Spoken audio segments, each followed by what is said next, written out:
Time for Windows Weekly. Paul and Richard are here. Patch Tuesday again. We'll talk about that. The new changes to Edge, making it more like Chrome. Not sure that's a good thing. And here comes Grand Theft Auto 6. Could it be anything but a disappointment? Windows Weekly is next, and I promise it won't be disappointing. Podcasts you love. From people you trust. This is Twit.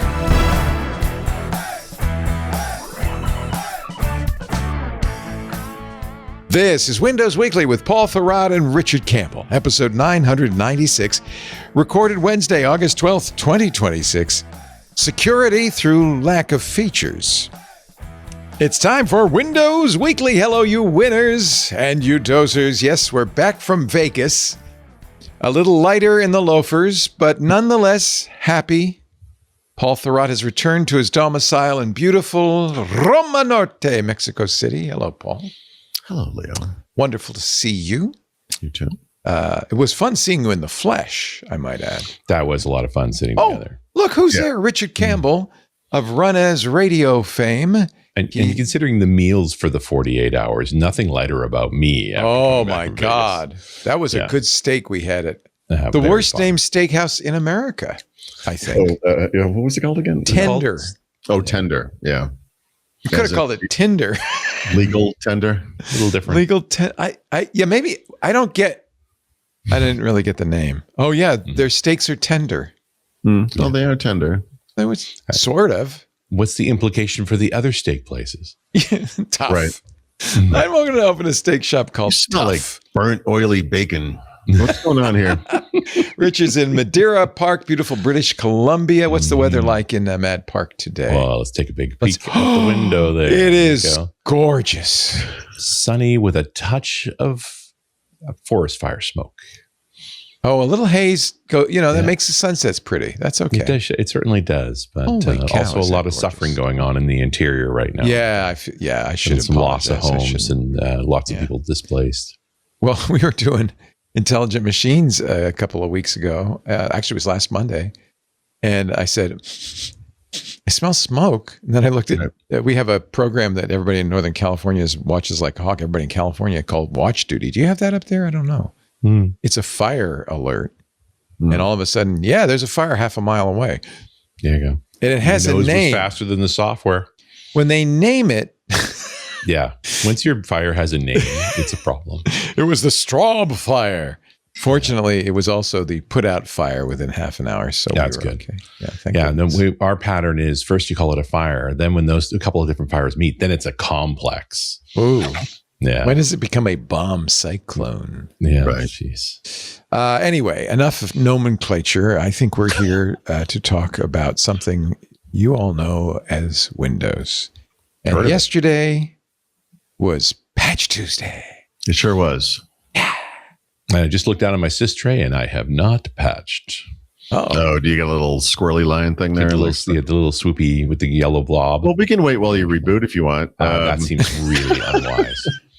You were out of town. You had a good excuse. Yeah. No. As predicted, by the way, since Microsoft introduced the notion of you have basically infinite number of pauses you can take on Windows Update rebooting, when I initially observed there's no way that's true because you were going to get 0 days or whatever it is, like you're going to have to reboot your computer. Yeah. Every single time since then, they have a really serious new dialogue that's like, you really need to reboot. You should do this right now. Do you want to do this right now? And you're like, no. And it's like, all right, but we're going to do it soon. It's like, but hold on a second. But I'm pausing it. It doesn't matter. They don't care. No. And this is know the better thing, than right? you. Well, especially this summer. Be right. If we're talking about 0 days and things like that. That's what I mean. Like you introduced this feature at a time when no one will ever be able to use it because every month we're going to have some crazy number of fixes. Yeah. And, some of those are going to require reboots. And nobody so anticipated mythos. You have this cute little UI that you could use, but we're going to just ignore it because we have to. I mean, anyway, that's part of the story. I'm wondering when we get over the hump on the backlog of vulnerability patching going. Yeah, so there's no way to know that right now. But the one semi-interesting thing about this month's patches is that there are fewer bugs fixed this month than there were last month. Yeah. So is that a good sign or a bad sign? I don't know. I don't know. Because I also have the sense that there's a set of bugs they now know about where the fixes are not a simple patch, but something serious, like a UAC kind of, we have to change people's workflow. You know, I've certainly, I don't know if you've noticed this, but in the past like 2 months, a lot of credentials have been forced to be reloaded. Many sites have forced me to change passwords and so forth. So you can see like people are fixing a lot of things. And I got to say, like, it's good news, actually, as annoying as it may be. You're right. Oh, that's a very healthy way to look at it. I'm trying. I'm really and trying. you're right. I mean, you're correct. But I don't think this means we've crested and we're going to go down. No. We're going to have aberrations. I think it's summertime and even 0 days have to wait for even hackers going on vacation in the Crimea eventually. Come on. So anyway, but I don't remember the number last month, but it was over 600. This month it was 420 all told. Or 421 maybe was the right number, but somewhere in there. Yeah. And then as far as, Patch Tuesdays go, we would have talked about this 2 weeks ago because, we saw the preview version of this, at least for 25H2, but kind of a minor one in some ways, right? So this is like the new gestures for precision touchpads, the improvements across like Windows Hello for external fingerprint readers on ESS, and widget improvements and search improvements, and nothing major, really. So there's if you have 26H1 though, not hilariously, but unfortunately, you're still a month behind, right? So this is the calendar-based pausing of Windows Update that we just sort of referenced, the point-in-time restore feature, which is actually really good. Multi-camera support if your cameras support that. And if you install it fresh, Windows that is, the ability to choose your user folder name during setup. So, the stuff we've talked about many, many times, but nothing dramatic. One little note is Windows 8 introduced the concept of a picture password. Remember this thing? Yeah. You had, I think you did anybody ever use it? Nobody over the age of 12 who didn't work at Microsoft. But they would demo it and it was like, okay, whatever. To me, the bigger deal, this was the beginning of Windows Hello, right? So we had, we still have obviously PIN, but facial and fingerprint recognition, formally added to the operating system. But picture password was an option because we were going to all be using tablets within 10 seconds of the release of Windows 8, and that worked out great. That's right. And we were going to be able to draw on the screen, right? And Android, I think, might still have an option for that type of thing, right? Where you draw a pattern as a or it's a grid. You have a grid, and you draw between the grids. Yeah, so it actually kind of worked like that. I think the idea was you had a picture up, and you might draw like a triangle or whatever from your wife's eyes to a tree to whatever it was. But anyway, that's being phased out. So this probably already happened in 25H2, but in 26H1, that's actually one of the things that's changing. It won't impact you if you're using it. I don't think I could be wrong though. I don't believe they're going to take it away, but if you do a clean install or a new install, that will no longer be an option. Okay. Yeah. Super exciting. No, maybe, security patches, right? And things are happening. Security patch. Yeah. So 400 and whatever I said, 421, I think was the total, but I think that might include Edge. It was like 398 CVEs, which are the common vulnerabilities. There's nothing common about a security vulnerability, but whatever. And then over 60 of them are critical. And then one is important. And that's they know is being actively used by attackers. Wow. Which is going to explain why you're going to be forced to reboot the same day you get the little calendar that says, I don't want to reboot. So, have fun with that. So last week we talked a bit about Microsoft's AI spending in the context of the broader industry. There's trillions of dollars now we've reached in AI infrastructure spending and CapEx across Amazon, Google, Microsoft, and then some other companies, right? Like, Oracle's in there somehow as well. But since then, Bloomberg looked at their 10K report, which, was published, I believe, that day. I didn't look at this for my own analysis of the quarter. I used to look at their 10K report. And if you ask me right now, what's the difference between those two? I do not know, except that a 10Q is quarterly and a 10K is annual. So Microsoft's 10K came out, of course, in the wake of their fiscal year ending on June 30th. And in there is some interesting stuff. And some of the first of these might be tied to the fact that OpenAI is hoping to go public at some point this year, right? So they reported that they earned $24.1 billion in revenues, not profits, right, but revenues from OpenAI during that fiscal year that just ended. Yeah, so we don't have anything to compare that to, right? We didn't get a figure the year,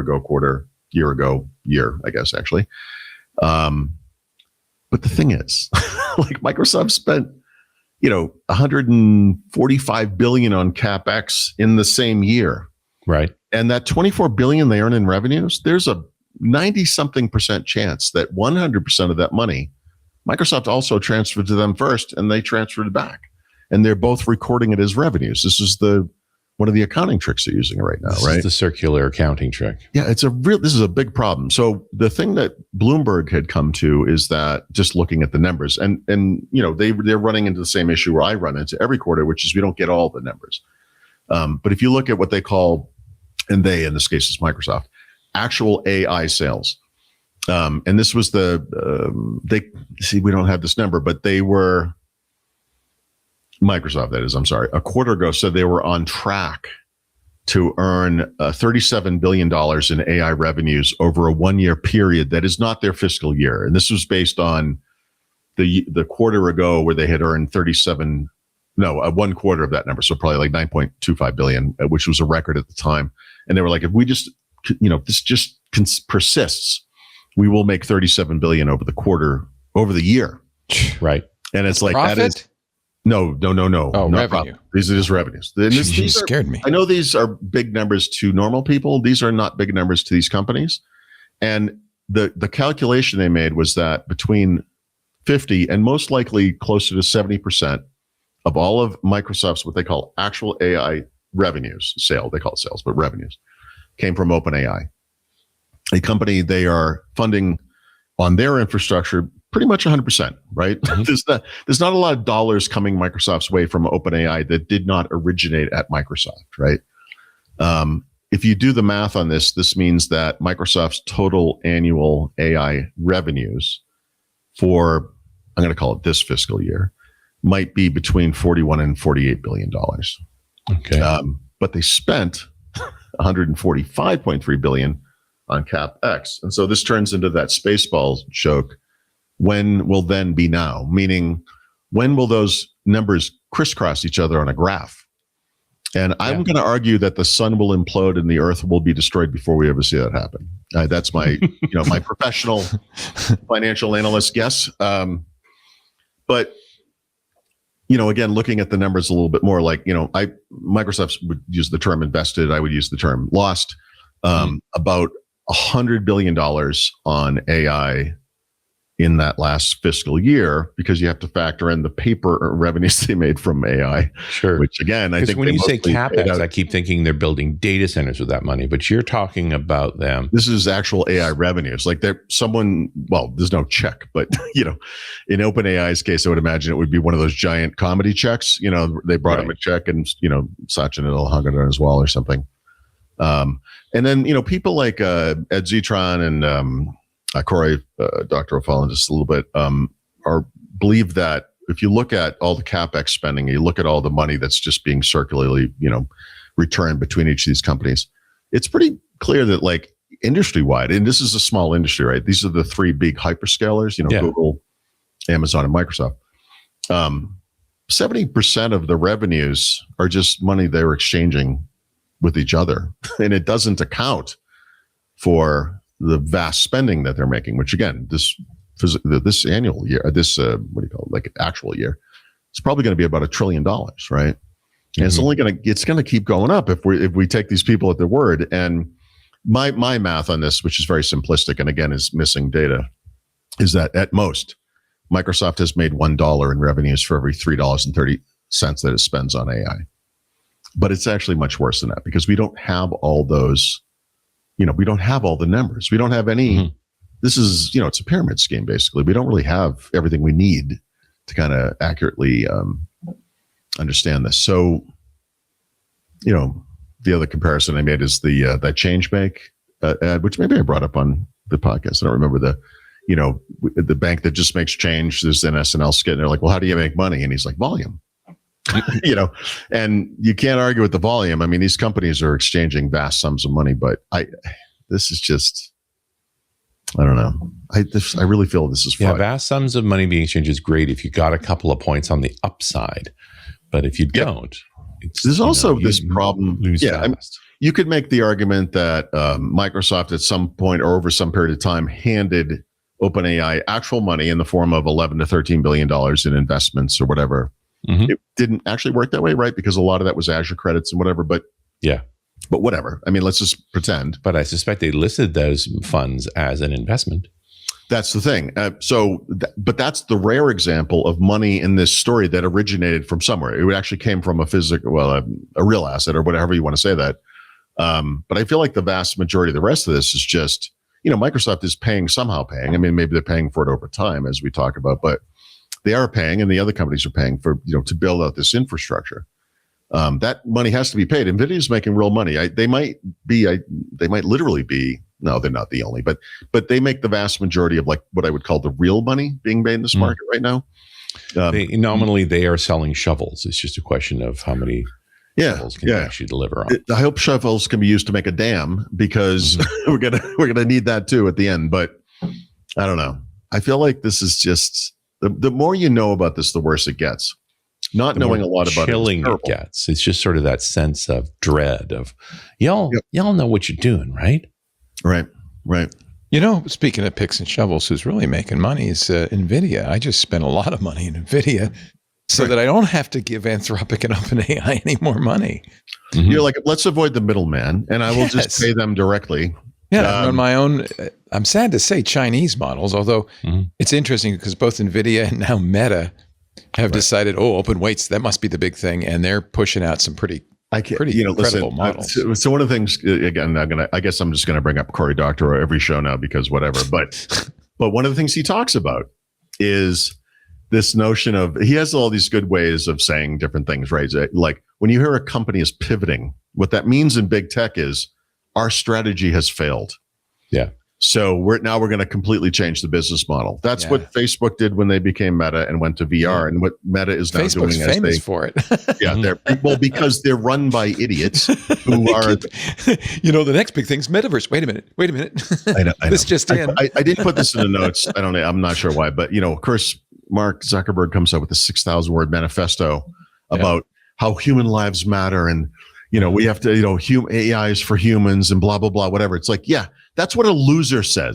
if your AI was taking off, I didn't want to win the race anyway. You would be talking about how it was attacking other AIs. Right. Apparently that's what the cool AIs do. This is the guy whose company, and I don't think he invented any of these ideas, but this is the company that tracks their own customers so egregiously that Apple invented a feature for their mobile OS that you would prevent that from happening. Because they're so terrible. And he's like, A for humanity. People matter. Oh, people matter now. If people matter, how come when I go to Facebook, I don't see what my cousin and my aunt are doing? I see ads for perfume and whatever nonsense they show me.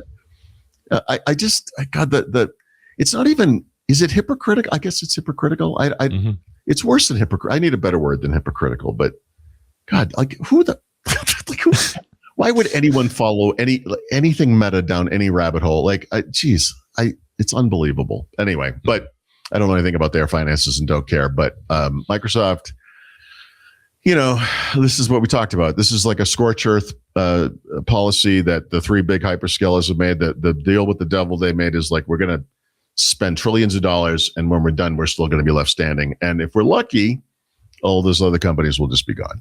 Yeah, I think that's that. One would argue this was the Cold War strategy, right? This is Reagan's Star Wars attrition or whatever. Spend the Soviets into the ground. So the big three are extending their lead because a lot of that money is being turned into data centers, which they are ultimately going to need. I mean, data center recognizing it's just a big concrete box with power and water and data connected to it, and whatever you put in it is secondary to the point. I've watched a few Ed Zetron videos lately. He does a lot of interviews now, and he's caustic. I mean, there's something about his personality that kind of rubs me the wrong way. He really is. But he's got a good command of the numbers, such as they are, as available. And his estimate, based on lots of things, but is that 70% of all of the revenues generated by AI in our entire industry come from OpenAI and Anthropic, two companies, both of which are never going to be profitable, both of which need massive resources to do anything that they do. This is not a model like, in hardware building or whatever, you make an Xbox, you make a phone, you make a computer, whatever it is. The idea is that, at first you might lose a little bit of money. Hardware is expensive, but over time you cost reduce, et cetera. The problem with this business is the more people that sign on, the more people that pay you, especially the more they use it, the more you lose. There's no version of this where you get enough $20 a month people where you all of a sudden are making money. So leaving aside the fact that probably 100% of the revenues these two companies generate come from the three companies they're also paying. That's 70% of all the revenues in the industry. Like the growth that's occurring right now is predicated on the idea that we can't meet the demand. But once we meet the demand, there will be more companies paying us. It won't just be these two. But who are those companies? Who's going to pay Microsoft, Google, or Amazon the sheer amounts of money that these companies are sort of paying them? Like who are those companies? Like what are they doing? What do they need that compute or infrastructure for? Do they exist? And the theory is they do not. Well, the logical thing here is that one or both of them get acquired by one of these players, which is going to open an antitrust can of worms, for starters. I mean, there's going to be that. If nobody else is going to buy it in, the current administration, I suspect you're going to be able to get any deal through you want to get through. Maybe. As long as you've smooched the right butts. So now that you've said that, what entered my brain at that moment is it's possible that the reason this situation exists, one of the reasons, is because none of those companies can buy those two companies today, right? That, in other words, they're so dominant, they're so powerful, they would be examined so closely, which they do not want for this kind of stuff. That is why neither Microsoft, Google, or Amazon have not tried to purchase those two or acquire those two companies, right? Microsoft did make that. What was the Suleiman's previous company, the AI company? Not Perplexity. I can't remember. Well, they did like an acqui-hire where that company, they basically took all of the assets and all of their AI and then all of their people, but did not buy them because that was one way to get around regulatory scrutiny. Yeah. Generally, that's been happening now. It's quicker to just steal all the talent. But all these companies, they've all invested in both of the. It's interesting because they're partners on some level, but they're also direct competitors on many levels too. So, Microsoft, Google, and Amazon are all investing in two companies who, if they're successful, will put those companies out of business. But now they need them like some parasite. I don't know, what do you call this? It's not a symbiotic relationship. It's like a cannibalistic relationship or something. It's very strange. It's like Google and Apple. They compete in phones, but they're paying each other. Well, Google's paying them billions of dollars for search and now for AI, right? I mean, I don't know what they're paying for AI, but for search, they're definitely paying. I don't know. We just sit here and let this happen, I guess. There's three companies on Earth that matter. This is it. I don't know. Yeah. I don't get this. That's been true all along. The rest has been largely smoke. It's true. Yeah, you're right. But I think the thing has changed because one of the things I did, there's a good graph. I did not make the graph, but in this article that shows Microsoft's market cap history over time. So you can see the decade-long period where their stock price and market cap was like beep, under Steve Ballmer, right? The Ballmer times. Right. So when Satya Nadella took over, it was 2014, early 2014. But I think the bigger event was Amy Hood becoming CFO about a year before that. Right. So if you look at Microsoft's stock price over time, you get the big bump up to 2000 and it flatlines, right? Big for the time. I mean, big meaning like maybe $500 million, right? But then for you guys, in the reverse for me, the giant spike upward, which yes, has spikes at the top, but it's still like massively bigger than it ever was, occurs while Amy Hood is CFO, right? I mean, and yes, most of it when Satya Nadella was CEO, but I think many people do too, that Amy Hood had maybe the bigger impact on those earnings, right? And I went back to the same quarter from 15 years ago to look at Microsoft's earnings announcement and kind of compare it to what's happening today. So they're not the revenues each of their major businesses generate is not exponentially bigger, but they're dramatically bigger. Back then, Microsoft was still doing their prepubescent form of manipulation of finances, where they would spread Windows license revenues out over coming quarters to, so it would always be like roughly 20 million a month. And they could, they wouldn't have those spikes, right, in revenues, right? And that was like, at the time, it was like, what are they doing? I don't, that seemed kind of screwy. But in a PC market that was actually down, Windows licenses just held steady the whole time. Like, that's kind of interesting. But 15 years ago was like, so this is pre-Amy Hood. So these were like whatever, I can't remember the guy's name, but her predecessor most likely was doing that kind of stuff. But back then, you would get numbers. Microsoft announced it sold over like 400 million cumulative Windows 11 licenses since it was released. It was almost 2 years ago. It was like 1 quarter shy of 2 years. Peter Klein was the previous. Peter Klein, thank you. Yeah. But you would get numbers from Microsoft. So you would see numbers for Office. You would see numbers for Server. Like these were the good old days, sort of. We didn't realize it at the time. And now what we get is language you have to go to a dictionary to decipher. Satya Nadella is referencing some book about the Great Depression. We don't understand why he brought it up. We don't even know what he's talking about when he said it. And they keep changing the terms for AI. Like AI is now we're talking about harnesses and blah, blah, blah. And our customers are doing all these shifts and everything. It's like, are they? I mean, like, I shouldn't know too much about this to begin with. This is not my world. But it's just so purposefully obfuscated, I guess is the term. And so much bigger, Yeah. So I don't know. I don't want the world to collapse. Like I don't, and we're never going back to the way it was. I know that, like I get it, but I just don't understand what's happening here. Yeah. How do we land this thing? I don't know. You're right. Right. Exactly. What's the post-apocalypse look like in this world? I don't know. To underscore what I said earlier, I've been running benchmarks. I bought, as you know, I foolishly bought a lot of hardware. Or geniusly. I mean, depending, we'll see. And I thought I was going to be running a Chinese model DeepSeek V4 Flash. Right. And I've been benchmarking all night on the Sparks, which I set up last night.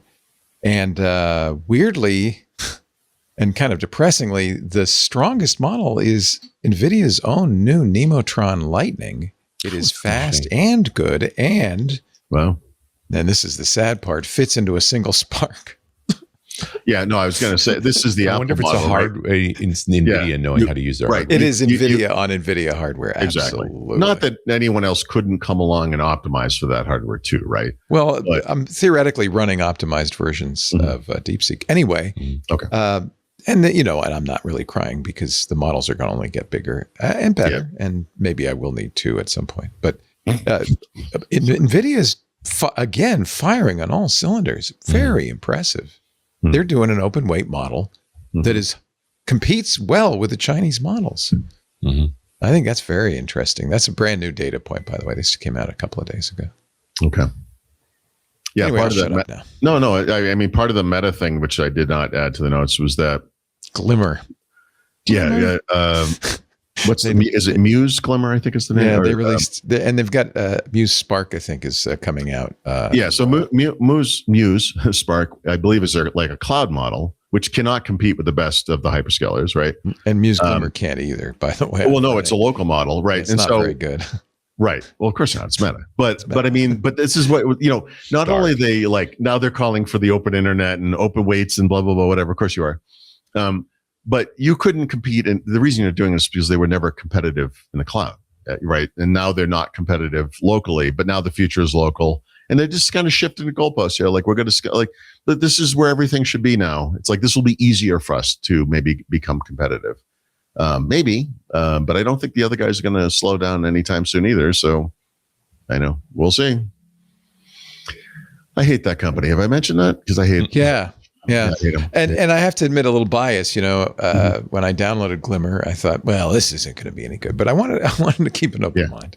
Well, it's not bad. It's not bad. What if it was awesome? I mean, you might as well check. I'd be thrilled if. In fact, I'm thrilled that NVIDIA's model is so good because Do I want to use a Chinese model? Not if I can use an American model that's as good. I want to use the best model. Best open weight model, right? Oh, man. What is best? Yeah, exactly. Well, since you ask, Yeah. I've had we took all the work we've been doing for the last few weeks and all of the potential pitfalls, the places where it stumbled and so forth, and made a test, a 13-part difficult. Some of it's the easy stuff, like a train leaves the station at 4 a.m. and blah, blah, blah.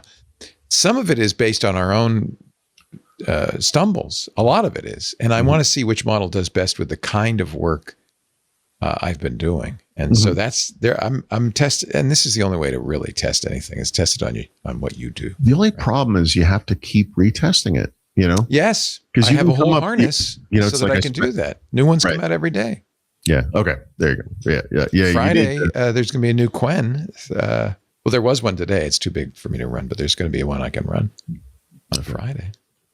There'll be one next week. Pretty much can assure you. Yep. And the week after. But that's an exciting thing.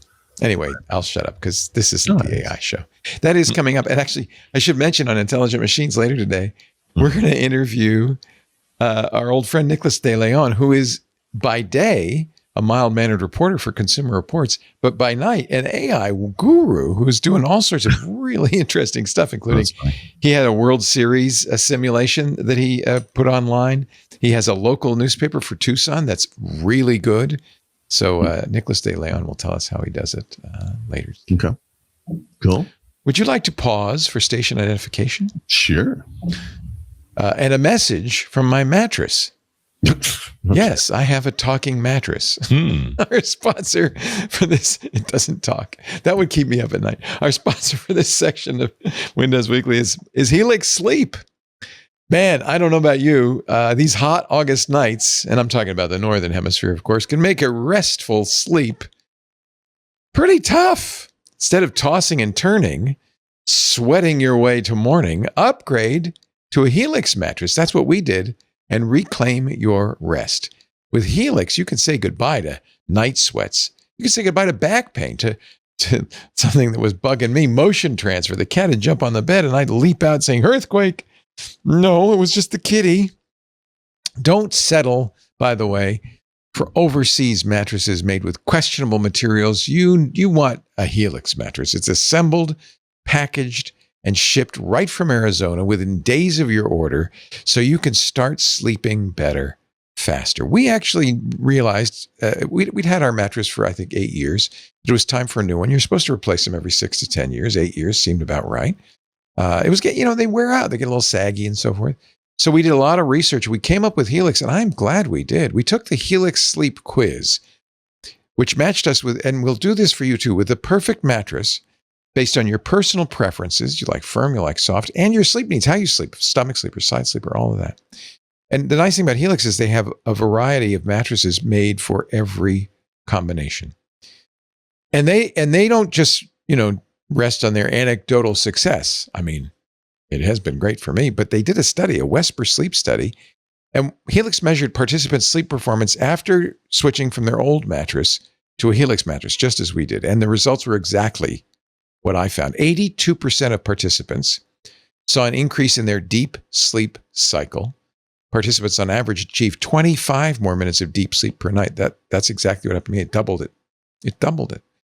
And participants on average achieved 39 more minutes of overall sleep per night. Time and time again, Helix Sleep has been named the most awarded mattress brand, tested and reviewed by experts like Forbes and Wired. And yes, Helix delivers your mattress right to your door with free shipping in the US. And you can rest easy with seamless returns and exchanges. The Happy with Helix guarantee provides a risk-free, customer-first experience, ensuring you're completely satisfied with your new mattress. We certainly are. It's been about a year now. Go to helixsleep.com/windows for 20% off site-wide during the Labor Day early access. That's helixsleep.com/windows, 20% off site-wide. Make sure you enter our show name after checkout so they know we sent you. And this offer ends August 13th, so don't take too long. That's tomorrow as we record this. Don't worry. If you're listening after the sale ends, you can still check them out at helixsleep.com/Windows. We thank Helix so much for their support of Windows Weekly. And now back to Mr. T and Mr. C and Windows We. Leo, have you ever heard of the Shift web browser? Is it a piece of Shift? It is a piece of Shift. Shift happens? Shift is happening. Just gonna try to No, throw I've never heard of that little one. web browser, wedge into there. Anyway, You are Mr. Browser in the world. I don't know what's going on. Yeah, how many web browsers do we need? One more than we have. Is the answer to that? It looks interesting. Is it from Microsoft? Nope. It's It's a kind of a private thing, I guess. There's in the AI world, there are a lot of AI specific browsers. In fact, Cloudflare just announced one. So that's pretty common because AIs have different needs. I don't know if you've noticed that. So I think that was partially fully responsible for the supposed usage gains that Linux saw last quarter. It's true. But I may not write about this, but I feel like a year ago at this time, I was writing a lot about AI web browsers. And I think the big shift that's occurred is that, Anthropic and OpenAI, the two big AI companies, are both doing like in AI browsing now. Like they have integrated web browsers, right? So they don't really need to have the browser anymore. So like Google will put their stuff in Chrome, Microsoft will put their stuff in Edge. But I'm starting to wonder, like from a usage, or a user experience perspective, if just don't worry about just don't have AI in the browser. Like you can, you can have an extension or whatever. Like why bother even having that as part of the browser? You might not need it anymore. I don't know. Anyway, they have optional AI in the Shift. I'm going to look at this later today, but I'd never heard of it. So kind of interesting. But regarding Microsoft's web browser, which, follows in the footsteps of Chrome in many, many ways, including like the support lifecycle or the update schedule, et cetera, et cetera. They are following Google to switch over fully to Manifest v3, which is the browser extension platform that Chrome has, where all the extensions come from. So the big problem here was anyway, maybe still is uBlock Origin, right? So infamously, as Google was trying to push this through, for all the right happy noise reasons, uBlock was like, well, hold on a second. Like you're making a change that, makes it much harder for us impossible really to have the same level of protection that we offer to our users, right? But anyway, Google has already made that shift, I believe, right, for V3. And now Google, or Microsoft rather, will do it in Edge by the end of the year. So that leaves you with a couple of options. And I feel like both of them are at least semi-temporary. Brave and Vivaldi have said that they will continue trying to support MV2 as long as possible, meaning the original version of uBlock Origin that actually works really well. Firefox does not use the same, browser extension platform. So they have also said that they're going to maintain that, and we'll see. But if you're using Microsoft Edge, they're at least going to do it right. It will go through the Canary channel first in the Edge Insider program. It will make its way to dev, then beta. So if you're an individual, sometime before the end of the year, you'll be on a Manifest version 3 only browser. And then for businesses, it will be sometime next year. This is part of Chromium anyway. So yeah, but do you think they had to do this? Well, I think the overhead of not doing it would have been problematic. Yeah. For I think that's the issue. It'd be it's a just a lot of fork work of Chromium. Yeah, it's just Pretty soon it'd be. One of the selling points of the browser is like, look, you can come to us. Just everything you have will work. You can bring in your they even let you sign in with a Google account now. So, you could all your extensions are going to work. They're the same extensions. It's part of the compatibility thing, which I think for Microsoft is a big deal. But this is one thing they don't have to do, right? So one of the reasons you embrace Chromium is there's a lot of, scaffolding done for you. So this is a big chunk of that. So I'm guessing that's why, but I don't know. And then just because my pie holes are living happily ever after. Yeah, exactly. Yeah. I use NextDNS, but only on my devices. I don't use it on PCs for the most part. Yeah. I don't know. Sometimes I live in a weird world where I kind of have to see with the terribleness so I can, understand it. Like if I just blocked everything, it'd be a little harder because people would be like, how come Microsoft does whatever? I'm like, I don't see that. I block it all. I kind of have to see it. So just like using YouTube without an account, right? I refuse to do that. Yeah. or without an ad blocker. Yeah. Everyone, right. Everyone has a line. There was actually a bunch of software stuff that happened in the past week, and I didn't know where to put some of this, so I just threw this in here, whatever. So I think it was about 2 months ago, Proton announced that they were adding a CLI interface to Proton Drive, right? So Proton Drive is their cloud storage service. It's it has the end-to-end encryption, like all the stuff you love about Proton, right? Everything's private, yada, yada, yada. And then they do the CLI, and this is a way to automate things related to file storage, right? So like backups, file transfer, sharing, whatever it might be. It's also good for businesses, right? Because businesses are more likely to automate these kind of things than individuals. And so they've added a bunch of business functionality, which is the reason I'm talking about this now. But they also do a really good job of explaining for different types of businesses, like law firms, accounting firms, shipping firms, like whatever it might be. Like they give all these use cases, healthcare, et cetera, very important. But I brought this up when it happened originally at the time, but this is the beginning of Proton Drive coming. What was that? Press and talk both sentences. Oh, I'm sorry. Like, wow. Creepy. I'm so sorry. I didn't know I had that turned up. That was borderline scary. It's I should explain. So would you play the music from Halloween while you're talking? So XAI, Elon's company, just released a newer model of Grok 4.6, and so good. But because its name is, I thought I'm going to humiliate it and call it Kronk, and say you have to talk like a caveman. Oh boy! So that was the caveman voice. Yeah, that was. It's kind of scary. It's got a little Vincent Price in it, but okay. It was kind of guttural. It's like the type of thing you're sitting. Well, so just 35 years ago, when I was first married, my wife and I were watching TV or movie on TV, and we had a TV in the bedroom at this time, which was stupid. But yes, anyway, that was the movie a good way ended, not to be married very quickly. So I'm glad you took it. So out. the movie ends, the credits are rolling. My wife gets up to get ready for bed, to go to the bathroom, whatever she does, and I just click around the channels, and it was like the end of the MTV Music Awards or something was happening right then. Yeah. So that was just ending.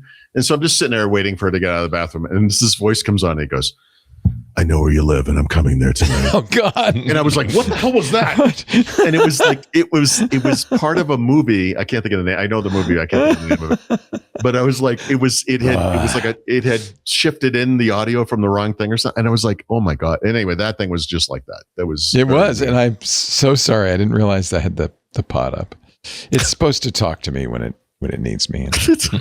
That's what it was just unexpected. It was saying it needs me in a very special way. I apologize. No, it's okay. Anyway, AI is taking over. I'm so sorry. No, I feel like this is inevitable. Eventually, we will be the ones not here. We're preparing for for the future. Yeah, we're just. We'll be the ones living in caves, ironically. So that's going to work out really well. Gronk showed you. Gronk has showed you your new home. Enjoy. New home. Enjoy. This is a hole in a rock. What is this? Good luck inventing fire. Yeah, exactly. Yeah, you've lost the technology. Rub the sticks together, boys. Mm-hmm. How come this doesn't work? Anyway, sorry. This Proton Drive CLI is useful just because it's a CLI, but it's also the makings of a full Proton Drive client that's going to come to Linux later this year. So this, for me, has been one of the big issues. There are no top tier cloud storage services on Linux with full, file on demand type sync. And I know there are third party solutions to make that happen. And I also know Proton does not necessarily measure up to like OneDrive or Google Drive or whatever. But this is something I already do pay for, so I'd love to see this happen. So this will happen. So that's kind of cool. And then this one's just kind of fun. So there's a developer. His name's John Marshall, from Marshall, Will and Holly from Lost. What was that called? That show? Lost, whatever it was called. Anyway, it's not him. So he has ported Microsoft Word for Windows 1.1a, which dates back to 91, 92. Yeah, no, Windows 3. It was right after the release of 3. Okay. But he's ported it to x64, so it runs on Windows 11. Now, the problem is there's no downloadable exe that you can get. You have to actually use the Visual Studio Make tool on the command line to kind of make this happen. I actually did try to do this by CMake, I should say. I didn't actually get it to work yet, but I'm going to keep. I actually want to just kind of see this. But what he doesn't say is that the reason this is possible is that Microsoft open sourced this version of Word back in. Cool. What year? I don't remember. 19. It was like 2014, maybe, or 2013, something like that. What?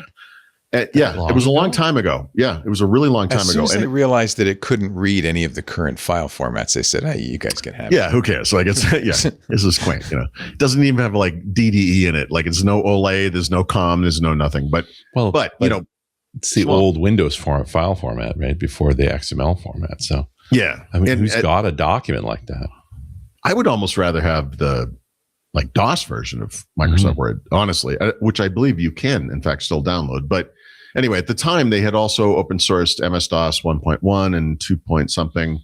You can go to the Computer History Museum website and get this stuff. Yeah, it's not really open source per se. Is it? They've just published the source base, the source code through the museum. Okay, well, this thing is it's a 7 megabyte file, so it's smaller than an MP3. Wow. Which is hilarious, right? And so what Olivia this guy, Rodrigo's driver's license is bigger than Word 1. Yeah. No, I mean, this might as well be a couple of bytes. This is like, it's hilarious.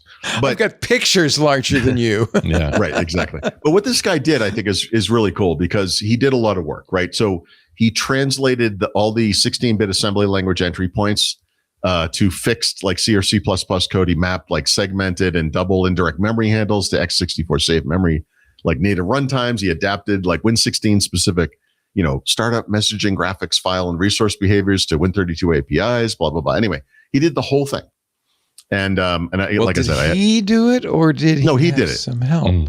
Oh, okay. I'm sorry. That could be the case. I don't know about that. I see the word opus in here. I'm just thinking. Okay, but whatever. But the point is, he did the work, right? So, or the work was done. Maybe it's the way. Whatever. He didn't make it. He made it happen. That's the right. There you go. There you go. He had the idea. He was inspired. He might have. I shouldn't. Oh, actually, that's interesting. The historic code name of Windows is Opus. Oh, is Opus of that version of Windows 1A. That's right. So there you go. So Opus isn't. Opus. It wasn't necessarily Anthropic related. I don't actually know. In fact, it doesn't mention AI at all. So right. Yeah. So I feel like in this day and age, if you did this by yourself and didn't use AI, you might brag about that. So I don't actually know how he did it, but the point is only that he did do it. And this thing, this thing has got to be like 1/10 the size of Notepad today. Like it's for actual writing. Notepad. It's got to be. I bet it's pretty good.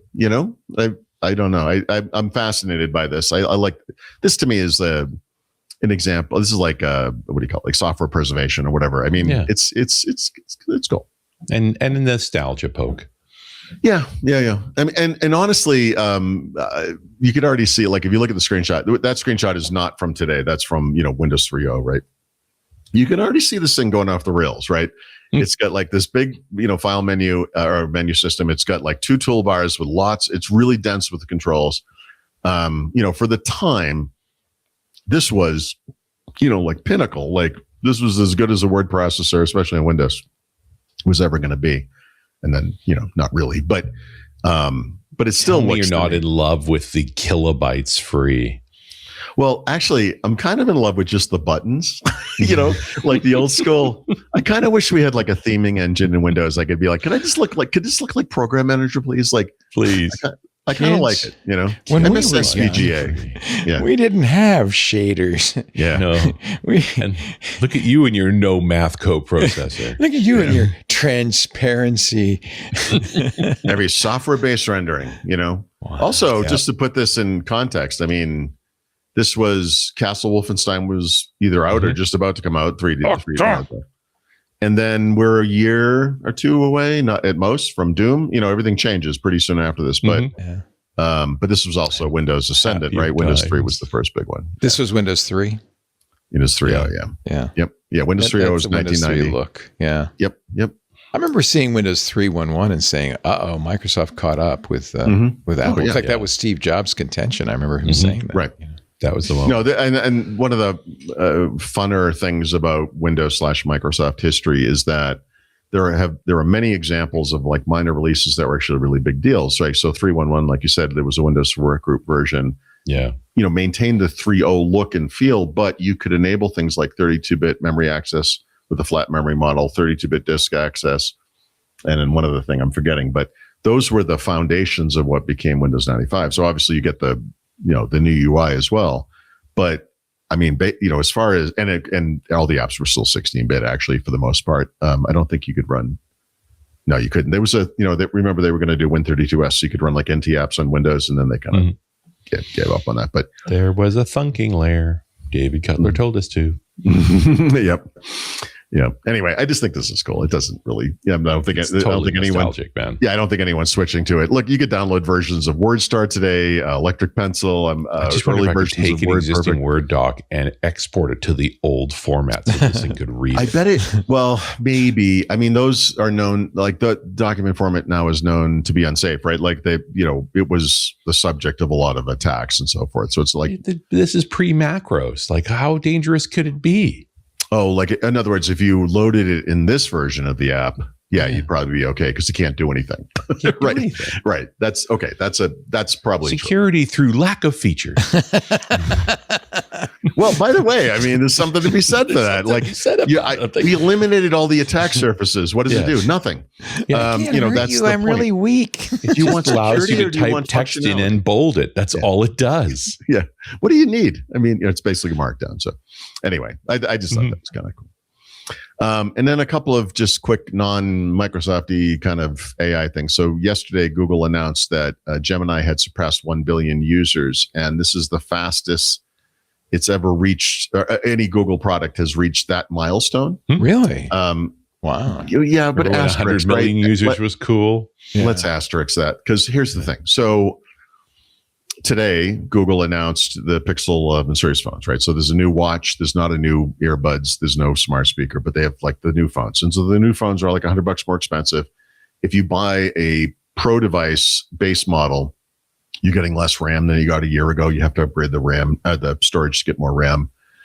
So it's less capable than it was. But one of the in some ways less capable. I mean, obviously there are other improvements, but one of the little things hidden away in the Google announcements is they used to give a 1 year of a Google AI Pro, which is their $20 per month AI enabled, Google storage, blah, blah, blah, whatever subscription, which gives you higher access on Gemini, et cetera, for free, right? So this is worth $240. So if you bought a Pixel 10, whatever, well, except for A, right? But any of the ones from last year, you got a year free of that stuff. And if you buy the Pixel 9 series, whatever, you also got a year free of that. I think it was a different name, but it was the same thing. This year, they're only giving 6 months for free and only on the Pro devices. So if you buy the base Pixel 11, you don't get anything for free for Gemini AI from the paid version of the service. So I feel like that was one driver for this kind of thing. Like, it's like 1 billion people, yes, but they never said how many people are paying for it. Or even using it. Well, really? Using it is 1 billion allegedly, but I mean, but how many are actually? How many of those are paying customers? Because if we follow, because they own a Pixel phone, maybe. I mean, I'm not. Yeah. Well, it can't be all of them. There are probably 10 people using Pixel phones, but I'm just saying that was like one of the drivers, right? Which is now disappearing. If you follow the business model, because it's the same for everybody, it's Microsoft, OpenAI, Anthropic, or whoever. Like Google's going to be the same thing. They're spending billions and billions of dollars to build out this infrastructure. People using Gemini and not paying for it are a drag on their economy. I mean, like, I'm sorry, but they're costing those guys money. So a billion people, but also you're going to have to monetize these people for this to make any sense. Yeah. And they don't talk about that at all. So, we'll see. But this is, I think it's, what is they say, 14. I think this is the 14th Google product to have over 1 billion users. Yikes. Wow. Like, that's crazy, Even this whole OpenAI thing was about beating Google. Yeah. Right. How's that going? Right. I mean, I don't know how to answer that because obviously Google has caught up in some ways. Although Google is now dragging on new model releases, like they've run into a problem. They lost the Dennis Hasselblad, where his name is stepped down as CEO of DeepMind. Yeah. I mean, there's some stuff going on there. So we'll see. But the big thing going on is that they moved the DeepMind crew, and Jeff Dean left. Right. And I think the general consensus among the people who don't work at Google is that Google is saying, giving up a little bit, just as others have, and saying, well, we're not going to have a frontier model that people want to use to code. They do have the best, I think, image model still. Look, they're absolutely. I think the important thing is, like, generally speaking, they're competitive across the board. Maybe not for coding, but for normal people, like people with their phones Gemini's and whatever. Pretty good. Yeah, it's pretty good. And maybe that's all they need to do. But Dennis Hasselblad, if I'm saying his name correctly, was one of the guys talking.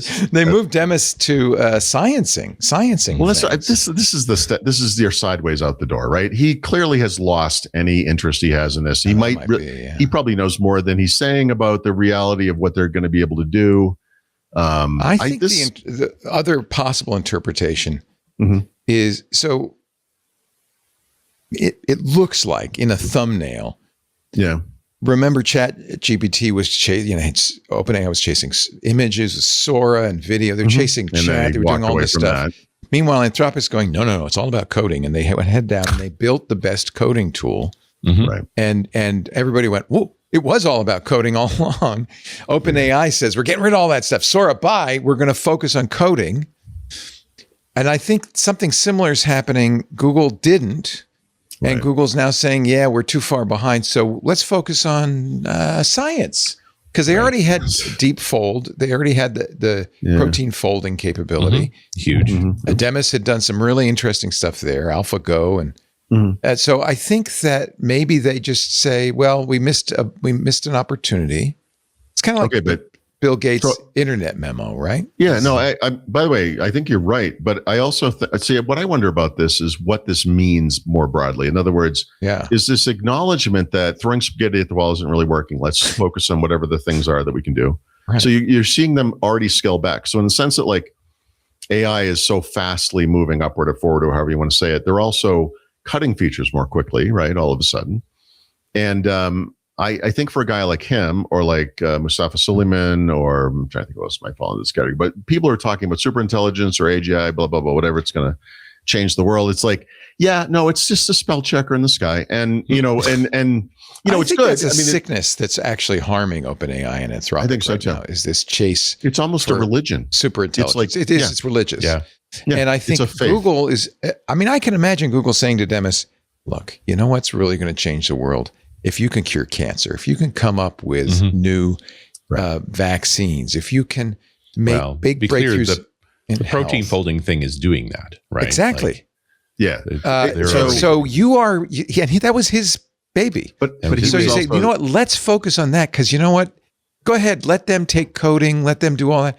We're going to fix everything. We're going to make everybody healthier in 5 years or whatever. That sounds like something Google would never do, but but if I wanted to keep Demis happy, that's what I would do. I'd say, yeah, Demis, I missed the boat. The weird comparison here that will only make sense to me is in Mexico City, there was one cocktail bar, and it begat, I know where you're going here. It begat every other cocktail bar in Mexico City. So everyone we know has worked at every other cocktail bar, and they can all trace themselves back to this one place, and that's what DeepMind is in the AI industry. That's true. Google invented the genesis point for all of this stuff, right? Yeah. So the fact that they actually are getting rid of DeepMind, the fact the guy who started this and ran it is stepping aside. But come on, Sundar said stepping upstairs, but I don't know if I. But that's stepping upstairs. Like, that's what they say when people die. No, he's in a better place. he's going to he's upstairs. That place upstairs. I'm just saying, he's upstairs. He's fine. He's looking down on us. I don't know. Like a farm upstate, only different. Yeah, can we get a proof of life on this guy? I'm not even sure he's still around. He's out there playing with the other AIs, enjoying life. He's chasing SMLs around the field. He's happy. I don't know. Maybe. I don't know. This is the funny thing. All of these companies are so opaque at this point. You guys know more about Microsoft, obviously. Yeah, but no one knows as much as about these companies as one could have known about Microsoft back in the day. Like, this is the thing. They've started opaque and have very maintained. opaque. Right. Very opaque. And we just don't understand what they're up to. Nope. So we eventually can do is try to read the tea leaves.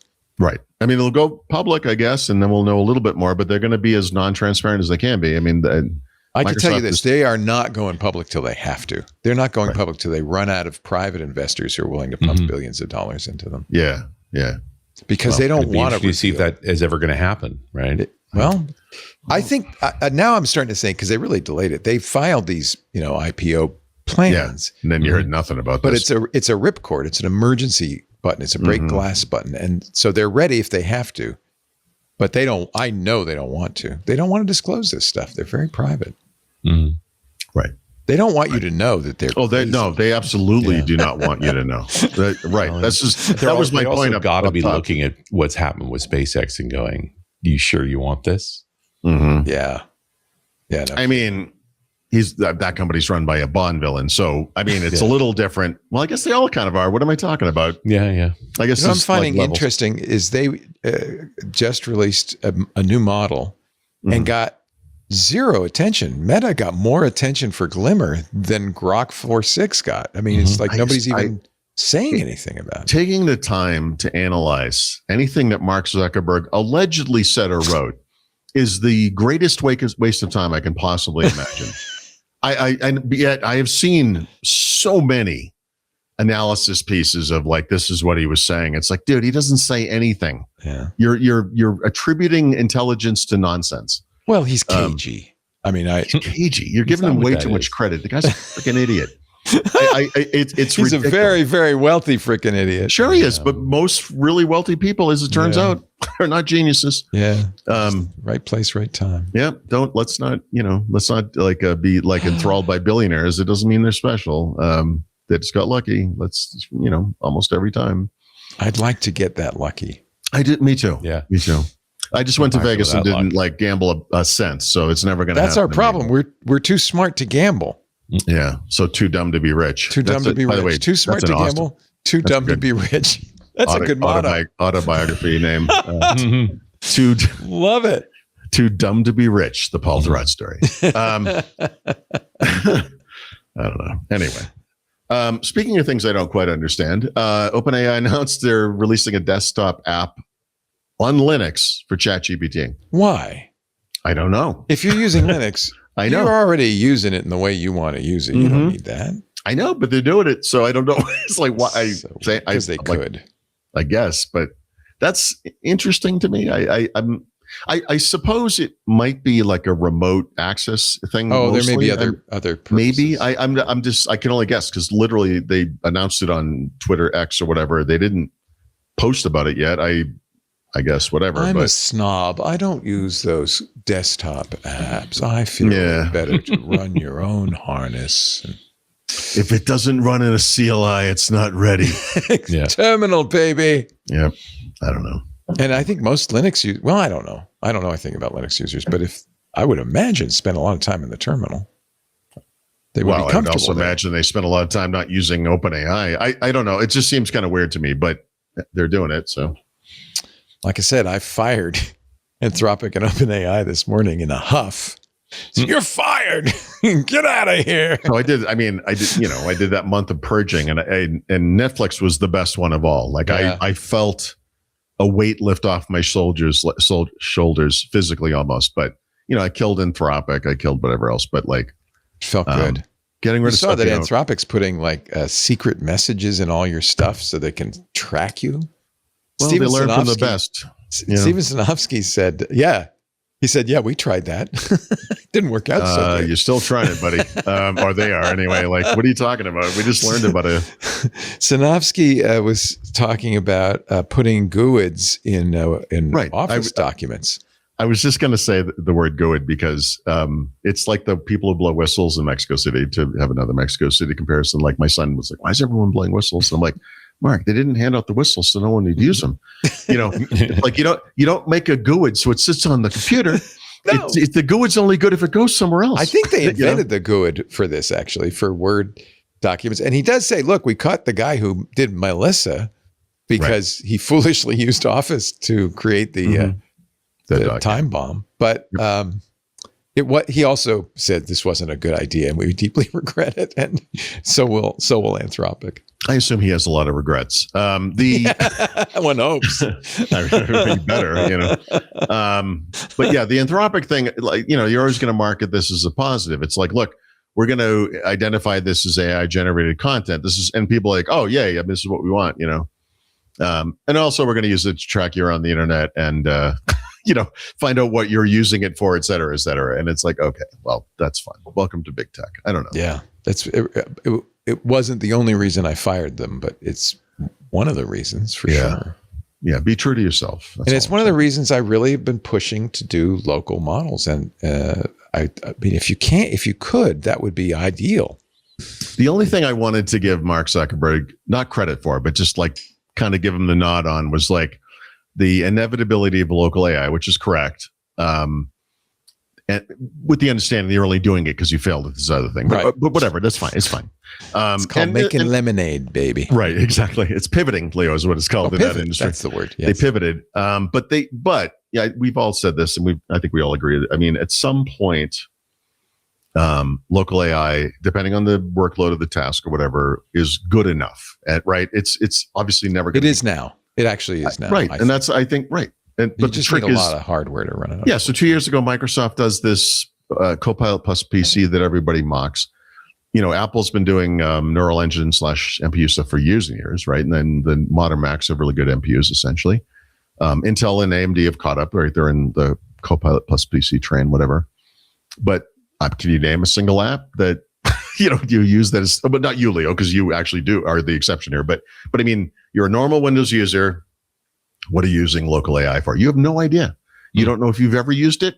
If you use it every day because it happens to be in some app you use, you have no idea. I think it's kind of weird are AI curious just because of all the hype. No, no, you're right. But what I mean, I guess what I mean is the most, I don't know, user-forward AI that's in Windows 11 today is Copilot. Copilot is 100% cloud-based.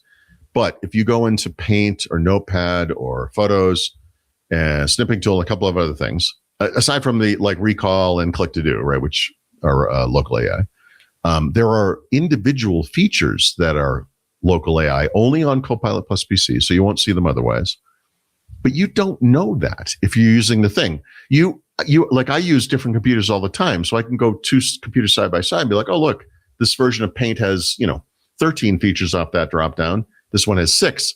This one's a Copilot plus PC. This one is not. I know it's ridiculous, but if you have like Affinity or some video, like I think CapCut probably has some local AI stuff, whatever the apps are, even using those apps. So you go to the store, you're like, I want a local AI app. You're like, oh, great, here's CapCut.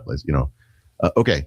But what features use local AI? It's like a handful of them. And it's not like you get a starburst every time local AI. You just, saved a unicorn or whatever. Who's, though, put out local AI on the map, of course, is Apple and Google. Because they realize people are billions and billions of devices. Exactly. Yeah. So when you go do like a photo thing is a beautiful use case on a phone, if you can see it, you can remove TensorFlow chips in the 9, right? That stuff's great. Like, right. But I mean but my point is, like, on Windows, you don't see that, even though it's there. Even though they pushed NPUs. Yes. Yeah, for years and years. Windows Studio finally added support in the performance monitor, so you could even see if the NPU is being used. Answer is no. Right. Yeah, because it's not a GPU. It turns out you don't get that much out of an NPU. That's the thing. But you should, and yeah, you should. Well, and I think what you're getting, what you were saying originally is like, it's there. I mean, you could install LM Studio, pick your app, whatever it is, whatever local model, and you do different things, and it works locally, and it's probably really good, or pretty good at least, right? But that's not what normal people are doing. That's the problem. So like Windows itself is no indication. You never get a little, I'm not saying I want a little sparkly thing every time something good happens, but I mean, you don't even have that option. You just have no idea, For the most part, nothing has happened with the NPU, but you don't know that. And God help you, you might be, something you're doing might use that thing every day. You have no idea. Mm-hmm. You don't even know what's happening. You don't know what you just saved the rainforest. You have no idea, It's a weird no problem. idea. It's like a chicken egg. I don't know what to call this. It's very strange. We live in interesting times is the answer. And the question is, Right. tell me about Xbox in just a moment. Okay. I was like, okay. But first, a word, if you will, a word in your ear, especially, you're watching, of course, Windows Weekly with Paul Thurrott and Richard Campbell. I should say that. But if you are a Microsoft house, as I'm sure you are, and you're running Microsoft 365, but, nowadays, almost everybody's got iPhones. So you know this one. You're sitting on your iPhone. You need a coworker's number. You're digging through Teams, email, maybe your HR system to find it. And then they change the number. It's wrong everywhere else it lives. The idea, the theory, the premise of a global address list is great. But our sponsor, SiriusSync, points out that it's useless on your phone because it's sitting on your desktop. And there's always that, somebody has no doubt, I know they did at our company, created a shared contacts folder, that they're maintaining by hand because there's no other way to do it. And then, you could put that on your phone, but that's terrible. SiriusSync fixes this permanently. You need this so badly. It pushes your company's contacts, calendars, your whole GAL to every user's Outlook and phone automatically and tenant-wide. No manual maintenance, no secret folder. The contacts just show up in their address book and they stay current on their own. Yes, in Outlook and on their phone. You will become a company hero if you do this. Go to SiriusSync.com/Windows. Book a free demo. The SiriusSync team will walk you through how convenient and hassle-free it is. They'll help you set it up right there on the call so you can roll it out across your whole organization. That's SiriusSync.com/Windows to sync your whole company's contacts and calendars automatically. CIRASYNC.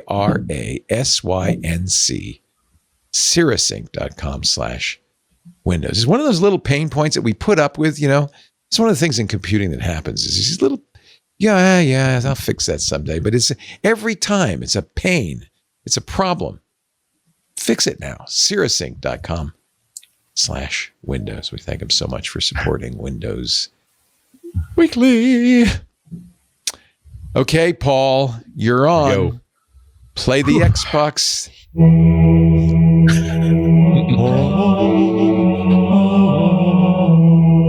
God, this is like going to church. Dearly beloved. I actually now- There was a sense of that in the game, Yeah, that's right. Yeah, and there I was. feel like this sounds more like the game than the game does. This is Halo to me now. All of a sudden, Yeah. it's weird. Right. Yep. All right. Well, see you guys later. No. So some number of years ago, I lost track of the time. Google came up with a game streaming service called Stadia, right? And they had all these different ideas. They were going to have original games. They were going to have, whatever content. It was going to be awesome.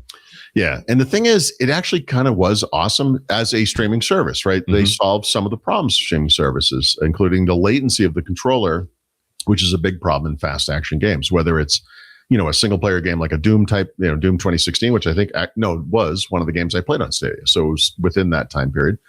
And of course it's Google, so they gave up on it in about 2 seconds. But when they dropped Stadia, I kind of lamented this. And I think, I don't know if it was before or after Stadia was known to be dead, but at some point I wrote an editorial where it's like, Microsoft, you have to copy this feature because you have what we now call cloud gaming, right? The Xbox service that is game streaming.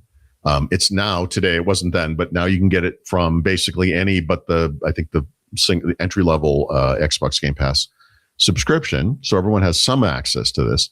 Amazon Luna has some element of this. That service is not exactly going gangbusters either, but anything you can do, especially if you're using like a Bluetooth controller, right? Bluetooth is the worst possible connection.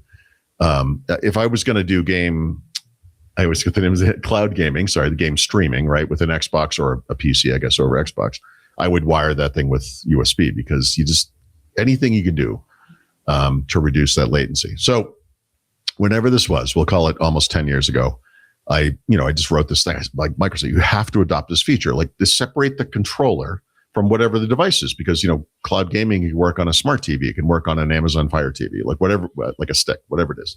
You don't want to have that latency with the device, whatever it might be. And apparently the next version of the Elite series controllers that Xbox has is going to include this feature, right?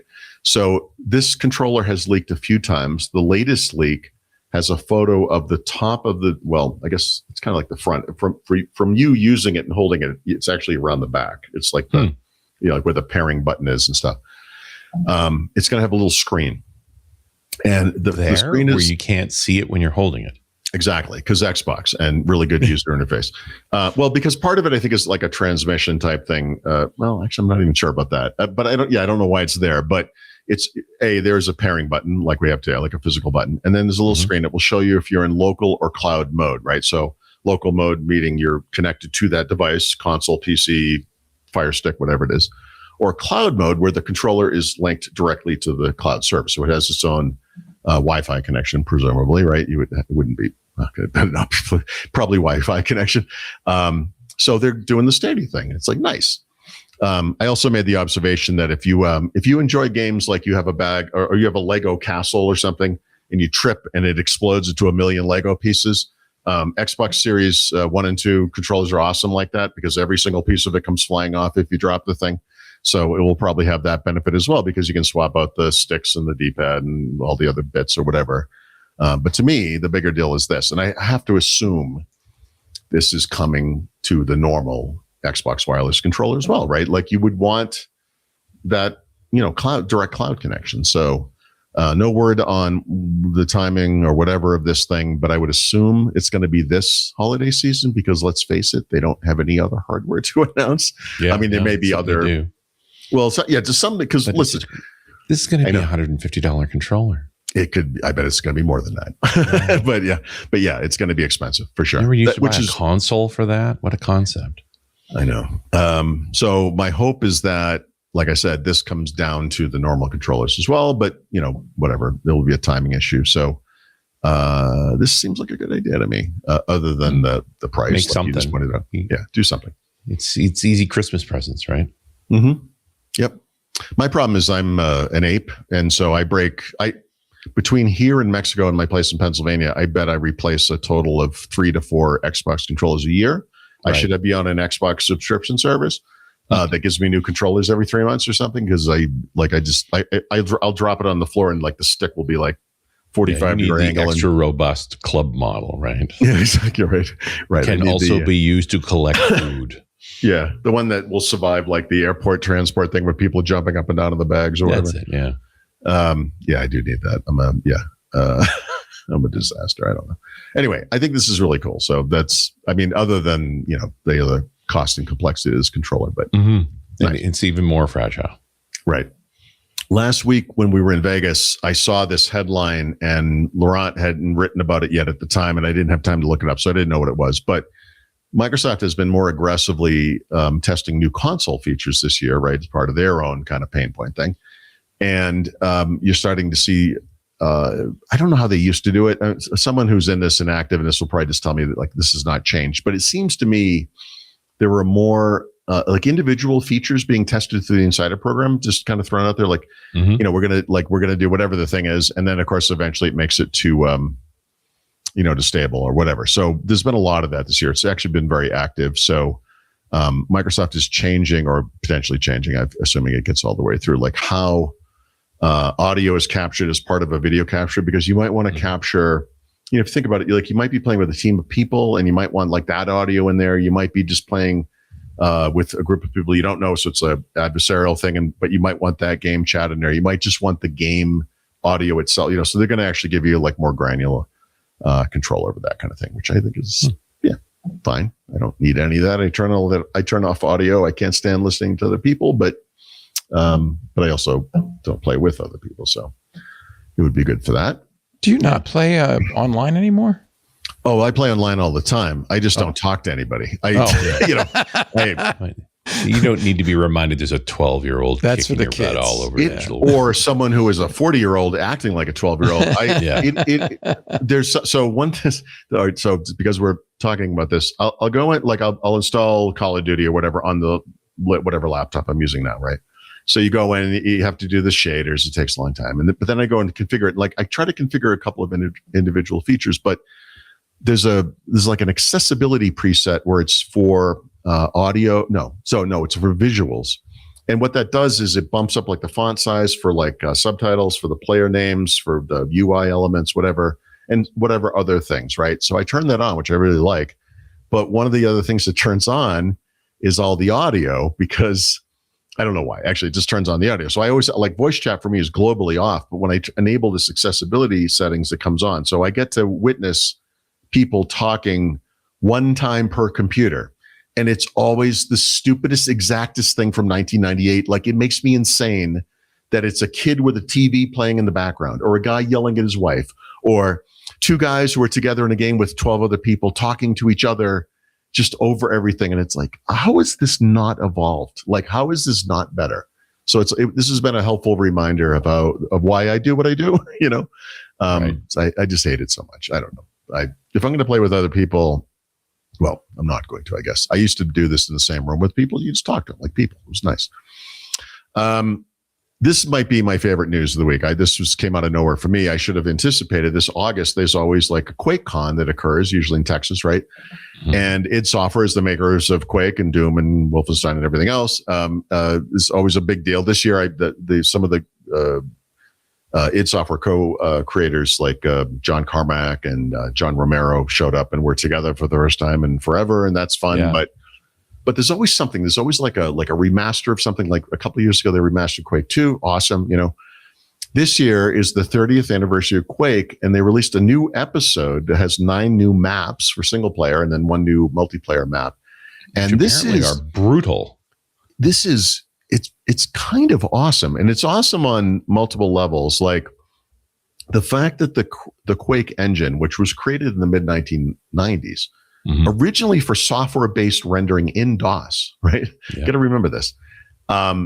Is this scalable? Like, has not just survived all these years, but has been improved. So they have these level creation tools that can do things that were not possible in 1996, right? So aside from just the rendering and resolution improvements and things like that, we've seen through hardware accelerated graphics, through things like GL Quake and whatever came after that. You know, the Voodoo 3DFX card that started it all, et cetera, et cetera. They've just been, this was designed to run well on a Pentium, like the first Pentium, right? If you had a 486, Quake did not run great, and so that's how old this is. It's just bizarre. So it is its own thing. Obviously, it's still a company, whatever. But I think through third parties, id itself did Quake. It did. Quake World, which was the multiplayer improvement, which was awesome. It did, when I say it, I mean John Carmack, really, but mm-hmm. It did, GL Quake, et cetera, et cetera. But when you move to like the add-on stuff that occurred later, like the initial add-on episodes like Scourge of Armagon and Dissolution of Eternity, I believe these were always like third parties, kind of like the company that became Raven that did like Heretic and Hexen and, there's almost like an incubation thing occurring with it, which is really cool. Totally. And of course, they released a source code. And so we've had advances with this since then as well, right? But there's a company called Machine Games, which came out of I think it was just a group of people who were like enthusiasts with it at the time. But they've done the last 3 episode sets that have, added, and they're in Quake. Like, so if you buy Quake right now, you'll get the original episodes, you'll get the Scourge of Armagon, the Dissolution of Eternity, and then you get the 3 episode sets that this company has made, including the new one, which is Dawn of the Machine. And there's stuff in here that is so awesome. It's just like, they always had like a weird water and sky effect where it was just kind of it wasn't a static bitmap, but it was kind of a organic looking animated thing, but it was not realistically sky or water ever, but it looked mm-hmm. awesome.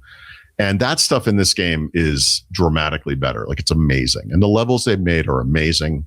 It's really cool. And the best part of this is the day this came out, it might have been, let me just look. I think it was the day we flew. No, okay, it was the day after we got back. So we had just gotten back from Vegas last week. And I was like, oh, I should install this. So I opened a laptop, I clicked install, and I turned to whatever I was doing, and I looked back and it was already installed. And I was like, wait, what? And this thing is 1.6 gigabytes on disk. It's the whole game with all the improvements. There's been massive improvements. And the new level. It's like 19 new levels. Right. It is the latest amazing. Call of Duty is like 150 to 200 gigabytes, depending on how you do it. Like this, and it's a good game. Like it looks great, it plays great. It's amazing, you know. So if you already own this thing, if you have an Xbox Game Pass subscription of I think any kind, like you could just get this for free. It's just there. Like it's a really nice update. Like it's kind of like the Half-Life 1 and 2 recent remasters they did on their anniversaries. The menu system now is like this, and this has been true before this, but it's like this gorgeous clean font. Like this thing, you know, Quake originally was like 320 by 240. It was like chunky, you know. And then of course they did the smoothing and whatever other improvements, resolution increases, et cetera, et cetera. But now this thing, you know, it's like 4K, it's like 120 frames a second. It's gorgeous, you know, and I don't know. It's really good. This is really exciting. Like, it's really, really neat how this came about. It's nice. Yeah, I've got plenty of old gamer friends who are waxing poetic about it too, and being stunned that the new levels are so very good. Yeah, they're really good. They're just like notably good. Like it was a sort of community effort too. Like, there's a lot of people involved in that. There were these things that John Carmack somehow fit into this game, like dynamic lighting or whatever, or in the original version of the game, which was so weird at the time, you know, and of course the super low res, like every single thing in the game was a 3D object. So the creatures you were fighting were 3D objects. The environment was 3D, of course. They had to use like B trees to figure out like what you can see and what you can't see, you know, whatever. The Z axis. Yeah, exactly. But you would fire a weapon, and they're all different in their own way. But if it was like little pellets or whatever, if there was light coming off of those things, if you hit something and there was an explosion of little bits, every little one of those was a 3D object. Like it was 100% 3D. And they went from like a fake 2D, you know, that world that looks 3D to like literally just 3D. And it's this astonishing technological achievement. Like and then it's scaled somehow, you know, because genius, I guess. I don't know. It's amazing. Like it just amazes me that this is in any way like viable or whatever you want to say, however you want to say that. Like it's nice. All right, now that I spent 30 minutes on my pet favorite topic for some reason. So one of the big questions about the Nintendo Switch 2, at least for me coming from like an Xbox perspective, is we were talking about Call of Duty happening here. What's going on with that? And that may or may not happen this year. I'm not sure. But Nintendo, I think this was part of their quarterly earnings, announced that, among other things, right, because there's a bunch of other games, that Minecraft is coming finally to this console on October 27. So it's going to be optimized for that hardware, et cetera, et cetera, et cetera. If you have the game already as a Switch 1 owner, you'll be able to upgrade somehow. I don't think it's going to be free, but it will be cheap. So that's fun. That's good. Rockstar Games is preparing to destroy everything on our Earth as we know it that AI hasn't killed with GTA 6. And this makes like zero sense to me. But on August 27th, they're going to have the first extended look at the game. Yeah. And they're going to do it in the most logical of places, Netflix. What? Like, I'm sorry, what's happening? And I don't know why. Like Netflix has games, I know, but they're not going to have this game. This is like a AAA title. Somebody paid somebody here. Yeah. And in the set, if you're a sports fan in the United States in particular, you know that, you know, we went from 3 channels to cable. So some games are now on TBS or whatever, or TNT or whatever it is. And now, depending on the sport you watch, you could have 7 to 10 different places where games can occur. Netflix is, playing a fun role in that. And maybe that's what this is like. They're looking for any original content they can get, I guess. What is Netflix thinks going to happen? Oh, I want to see the preview so bad, right, that I will sign up a Netflix account to watch it. Maybe knowing it'll be on YouTube a week or two later. That's correct. Not even counting the pirated ones. That is correct. It will be on YouTube. It goes to YouTube after that. So I don't like. And by the way, it's going to be on YouTube later that day. It's like, okay. what are we doing? This reminds me of Spotify or YouTube Music does this now too, where it's like, we're going to have podcasts now. And it's like, yeah, but you're a music player. It's like, well, it's audio. Yep. It's not the same, but okay. Yes, it is something I hear. This is like something you see. So it's like Netflix. We have things you see. It's like, we don't have videos. We have movies and TV shows and other things you may see. I don't know what the tie-in is here, but we also have games, like I said, but not this game. So I don't get it, but whatever. And we'll see what happens here. I wonder I don't think it's going to be a Duke Nukem thing, but I feel like the wait on this has been so long that it doesn't almost matter what happens. How could it not be disappointing, right? Oh, you're not saying it doesn't matter. It's going to be great. You're saying it doesn't matter. Everybody's going to be unhappy. I'm saying at this point, it's going to be like, yeah, we waited so long for this. It couldn't be good enough. The biggest fans of the game are going to be like, are you serious? This is all it is? Like, and we'll see. Maybe they'll surprise everybody, but this will be our first real look at that. I don't know. I'm not sure what to say about this. I have hopes. If you ordered a Steam machine or the Steam controller, I think it's called the new Steam controller in Europe, you would have gotten an email because unfortunately their supply chain or their distribution partner, I guess, Siva Logistics, was hacked and got access to a bunch of customer information, including not things like payment information, passwords, right? But customer names, full addresses, country, phone number, email address, et cetera, exactly what you ordered, that kind of stuff. And so Valve literally, it's bizarre to me that they said it this way, but the email says, you can expect fake messages. Like, what? So at the time, I don't know if this has changed, but at the time this happened, they were like, we've gone back to Siva to be like, could you please explain exactly how this happened and why? And I don't know if they've ever gotten a good answer to that yet, but you're going to get these messages that may quote your address back. We all get these kind of spam things, like an Amazon thing. There was a recall in an Amazon order that you bought. You're safe to use it, but you should click here to something, and you have to enter all your Amazon information, which they then steal. It's going to be this kind of thing. So there you go. I don't know what to tell you.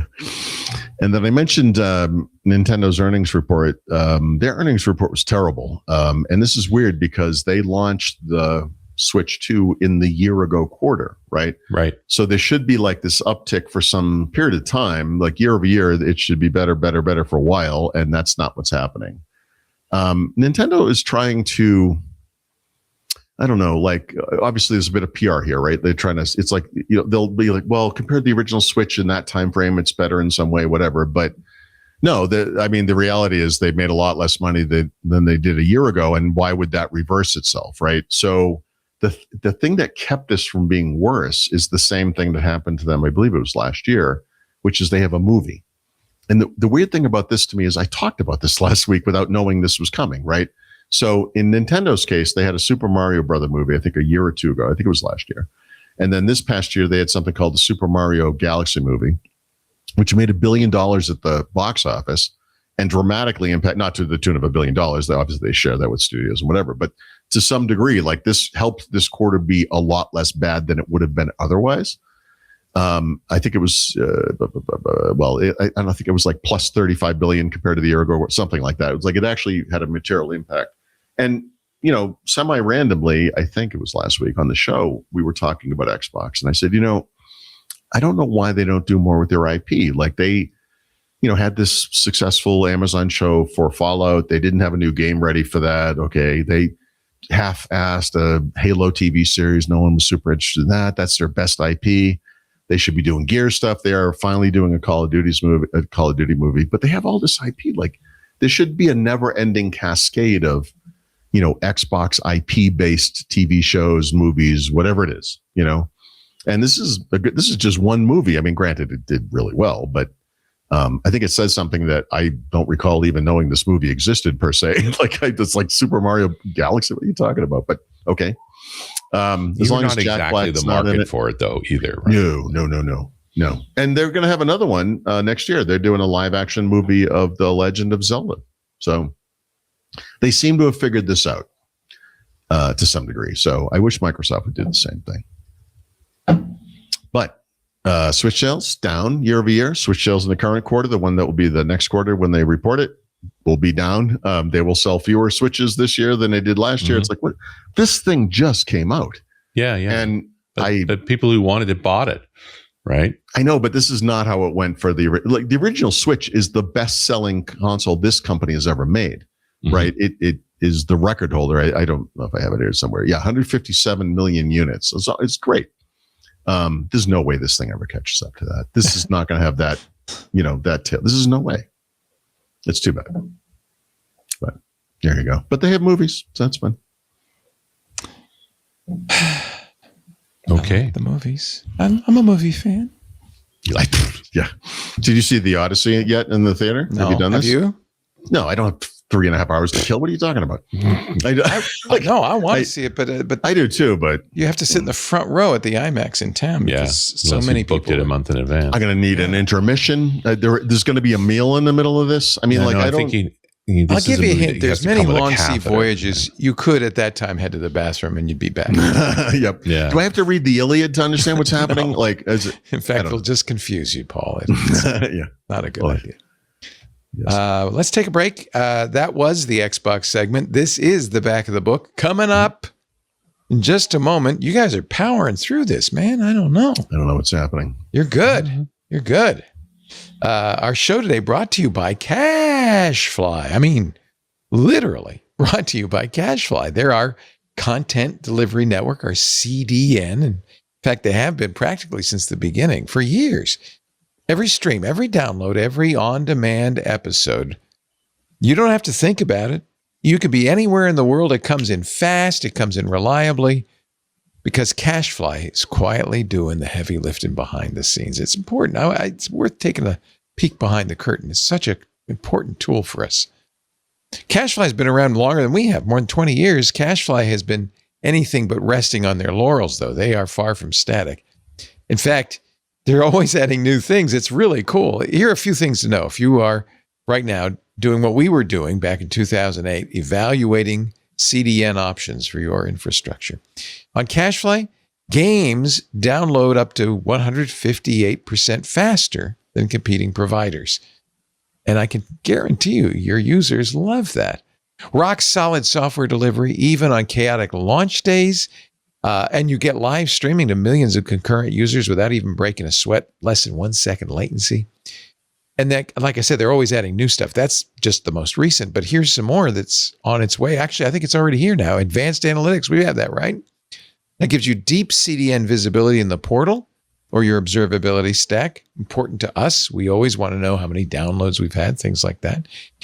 This is new, and I love this. Edge control gives you programmatic request and response handling. And it does it at the edge, closer to your customers. Terraform integration allows you to manage CDN resources with code.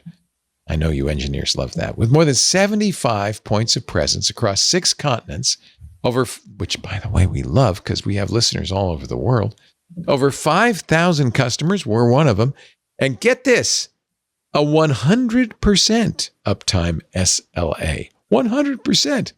Plus, you'll love the support 24/7. It's engineer to engineer. They're smart. They know exactly what's going on. They're not reading from a notebook. They know. You'll enjoy flexible billing. That was important for us, of course, when we were first starting. We didn't know what we needed. And no strong-arm contracts. They're there to work with you. CashFly is the CDN built for your business. It was definitely the CDN for our business. We've been a customer for 18 years now. Learn how you can get your first month free at cashfly.com/twit.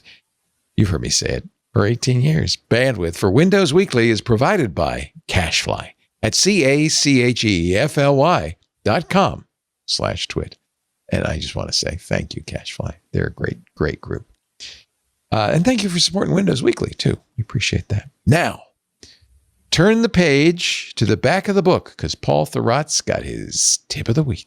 Yeah, I didn't have time to write this up today. In Windows 11, I don't know, 3-4 years ago, there was a build where it's like, we're all about developers. We're going to put all these developer features in Windows 11. This is when like dev drive happened, and there was I've already forgotten the name of it. There was some kind of like a GUI front end to a lot of this stuff. They added a developer options page and settings somewhere for a lot of these kind of, the types of features developers might want to enable. Sometime last year, they changed this so that now there's an advanced page. So if you go to like settings app system advanced, it's kind of interesting to me that I find myself going here first more and more often when I set up a new computer. So the two things that I've been enabling right away are end task, which is where you right click on a shortcut for an app in the taskbar, and there's a new end task option in that pop-up menu that appears. So you don't have to go into task manager and then find the EX, whatever it is, or how it moves around because like things are taking up different amounts of memory or whatever. So the items move, you right click on the wrong thing and then the wrong task. So you can just do that very easily. So that one's awesome. And if you use the command line a lot, you can add a sudo command, right? Which works similarly to the sudo command in like Bash and other Linux type shells, right? But there's all these other things in here, developer mode. If you're developing like modern apps in Windows using Visual Studio, you have to turn that on, et cetera, et cetera. But I just did that massive update to the book that I can't stop talking about, but I also have these other books, right, that I have the De Shitify Windows 11 book, which I'm updating, the Markdown book, which I am in fact doing, the Windows Everywhere book, which I would like to update, but we'll see where that goes this year, Eternal Spring, et cetera. So I don't want to get into the full story about this, but I have moved the book stuff is all in GitHub. So I have like a Git clone thing I do and put it into the local file system wherever it goes. But the problem is I have to keep them up now that they're not syncing through OneDrive or Google Drive or whatever. I have to make sure these things are up to date. So if I use a different computer and I have the same setup, on computer B, I have to do like a git pull or whatever to make sure that things are updated. So I kind of just do this manually all the time. And when there are a lot of files, it's really hard to understand like whether they're updated or the latest version, whatever it might be. So there's an option in this advanced page where you can, there's a set of options, I should say, for File Explorer. And you go into there, and one of the options is, I'm just trying to find it here, it's like File Explorer plus version control. And what it does is you tell it which folders on your computer are Git repositories, right? So if you've cloned them from the cloud or whatever. And then it adds 3 columns to File Explorer, the view, like details view or whatever, where it shows you the version status, the last change date, and the last changed message, right? So if you're using GitHub correctly, every time you update, you explain what this update is, right? So you have this, it's kind of like metadata. And so I enabled this I just tried it with one folder. It was for the field guide, the Windows 11 book, because that's the big problem.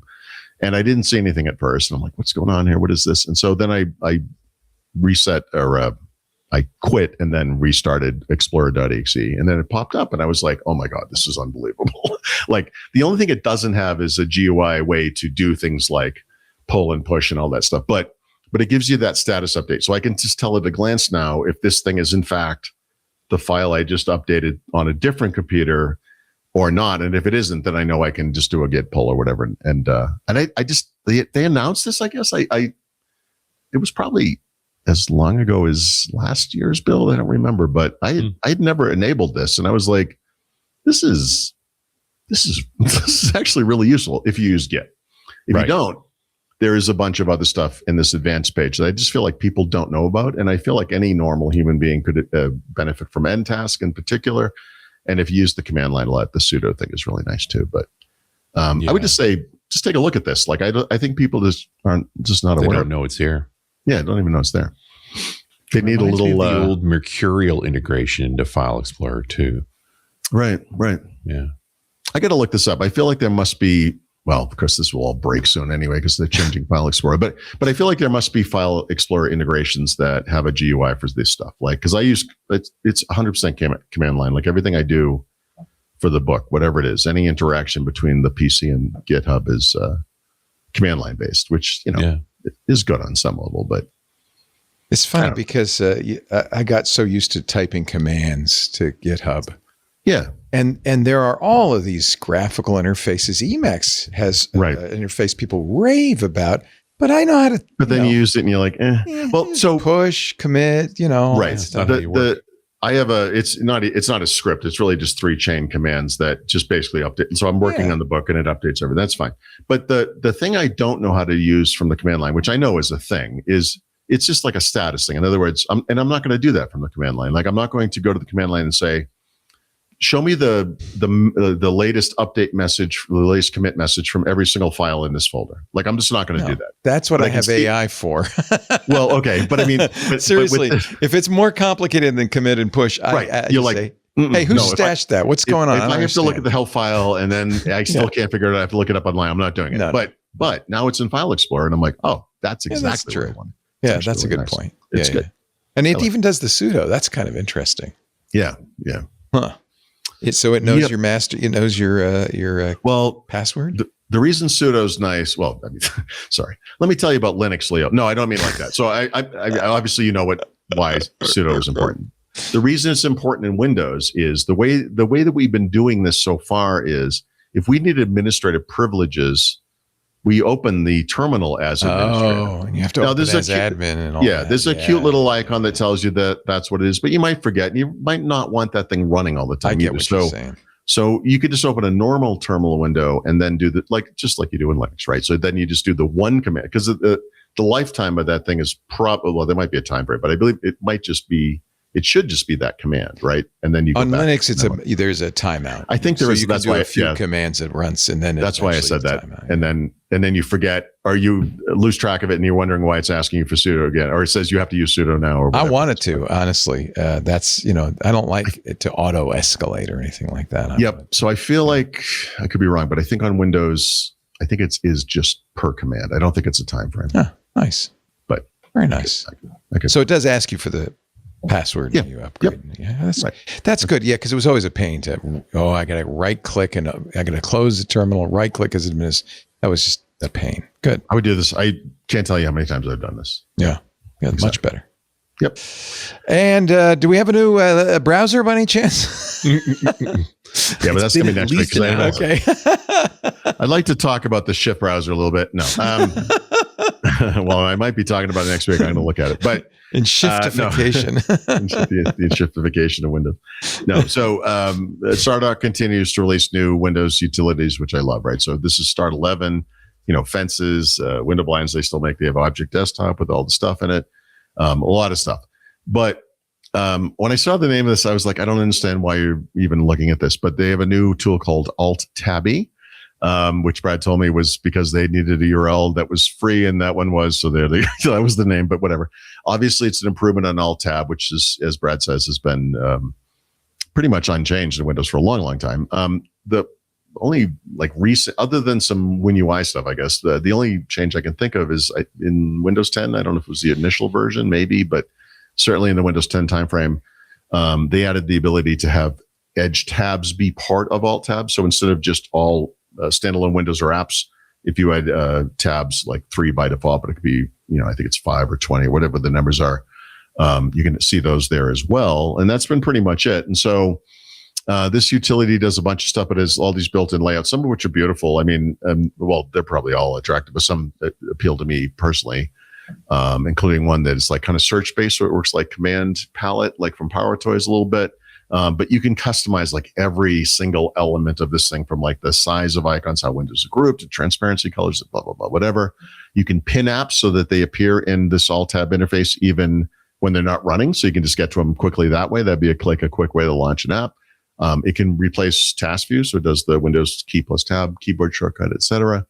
And then that Alt+Tab, the search interface I was talking about. But normally this will be $10. It's on sale for now because they just introduced it, so it's $8. And if you do have Object Desktop, you just get it as part of that suite as well. So at some point, we're just going to have like a Stardock UI, I guess. Like it's going to be, they pretty much they're slowly working. I wish they would do a File Explorer replacement in some ways, but I didn't see this one coming. And at first I was like, I don't understand why I would need this. But then I looked at it and I was like, okay, actually, this looks pretty good. So if you wanted more from this interface, definitely take a look at that. Brad's still working there, huh? Yep. Yeah. They do good stuff. He's happy. He likes it there. Yeah. His boss is great. Like Brad Wardell is the best. Like he's just such a great guy. And And still, like, you know, the Brad Sams works for Brad Wardell, so that's right. The two Brad, yeah. To me it is as well. Yeah, yeah. The other Brad, as I think of him, Brad Wardell was solo for a long time doing this. I think he was an OS2 guy. He was making games on OS2. Yeah, you know, back in the early. He's 90s, one of the old guys. He's one of the Peter Norton types, right? The old. Oh yeah, and he's also a genius in his own way. And he's kind of they're doing about like. Sorry, I'm talking about a genius. I'm like, I can't get this off my watch. Anyway, slightly, you know, we similar skill sets. Different people are good at different things, Paul. Yes. Okay. Oh God, it's terrible being me. Anyway, I am writer. Great company. Recommend their products. Yeah, no, that's nice. I'm glad because how big is it? Do they have a lot of people or a lot of people working for the company? Stardock, yeah. Oh, I'm actually not sure. I mean, they're a small company compared to like Microsoft or whatever. No, but, it was cool. It was really cool when Brad Sams went there. I thought that's neat, and I'm glad he's happy because it's been a few years now. It's been a while. Right, I'm not even sure how long it's been, but too long to remember, too short to forget. Ladies and gentlemen, we are at the point of this show where we shift gears and we talk to Richard Campbell about booze. But before we do that, got it right here. I'm here. I want to talk about the club. If you're not a member, we want you. I want you to join Club Twit. Actually, it would really be nice because the truth to tell, it's getting harder and harder. You know, when we first started out, there were all these consumer products that advertised on our podcasts, like mattresses. We still have a mattress. We have Helix. Thank you. The food boxes, you know, website builders and stuff. But those guys have all migrated. For some reason, they feel like it's better to advertise on, I don't know, Joe Rogan than it is on Twit.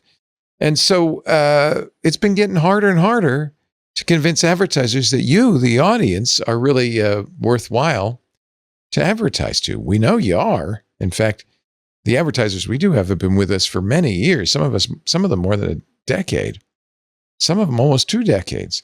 So they know it works. But the world is changing. And honestly, I always thought the best way to run this show and all of our shows would be to have it be supported by you, the listeners, right? I don't want you to carry the whole burden, but I got to tell you, the club now is 30% of our operating costs. And that's a big number. 30% of what we pay the hosts and the editors and the producers, what we pay for the light bills, all of that doesn't go to me and Lisa. It goes to all of that. Comes from you. And I think that's actually fantastic. I love that. I'd like to make it 100%, but we can't do it without you. What do you get? Well, first of all, let me tell you what it costs. I want to be upfront. It's $10 a month. I know that's a lot in these tight times. And if it's too much, that's fine. All of our shows will always be free. I can promise you that. We don't like putting stuff behind paywalls. But if you can see your way to $10 a month, we're going to give you something for your money. First of all, ad-free versions of all the shows. You won't even hear these plugs. You will also, well, you will if you watch live because we can't take them out live, but you know, if you listen to the downloads, you also get in the downloads, you get chapter markers, which is really nice because you can jump around. You can, you know, if you want to go to the Xbox segment right up front, you can do that. That's pretty cool too, I think. You also get access to the Club Twit Discord, a great place to hang out with some of the most interesting, smartest people in the world, our listeners. And of course, shows that we make for the club, our AI user group, our book club, our photography club, our media club, all meet in the Discord. Those shows do emerge into the public. You know, you can watch them streaming live. Everybody can. And they become public a month after the shows are produced, so everybody can watch them. But club members get special access and special participation. And the warm and fuzzy feeling of knowing you're supporting what we're doing here at this little enterprise called This Week in Tech. So if you would like to help us out, we would love to have you. twit.tv/clubtwit. Thank you in advance to all of our club members. You make it all possible. Now, let's say hello to Richard Campbell and find out what's coming up on Run As Radio. published today my conversation with Matt Garapy. Matt Garapy is part of the CMS Critic. So this is fallout of me doing the Umbraco show in Copenhagen, which Umbraco makes a CMS. And so I ended up hanging out with a bunch of CMS types. And Matt and I over dinner had a long conversation. I said, we should probably just make that a run as, man. And so finally we're able to get it done earlier. That's why I always have a recorder with you, and I'm always recording all our conversations. No, I'm not. No, I'm just kidding. I often think that, though. Gosh, I wish I'd recorded that one. Yeah. Well, and this is the guy who's, doing a lot of, not only does he do the work of actually setting up CMSs for customers and so forth, but is always reviewing the stack. And CMS is one of those wildly fragmented markets. Like you have this battle between, I can just make a web page, especially now in the day and age of LLMs, where it's just so easy to generate stuff off the cuff. But when you really dig into like, why would I want a CMS? It's more about the workflow. How do we do validation? How do we make sure we're going down the checklist of covering all languages and culture elements and things like that? Like it still made sense. And it was very much part of our conversation of like, what is AI doing to this space?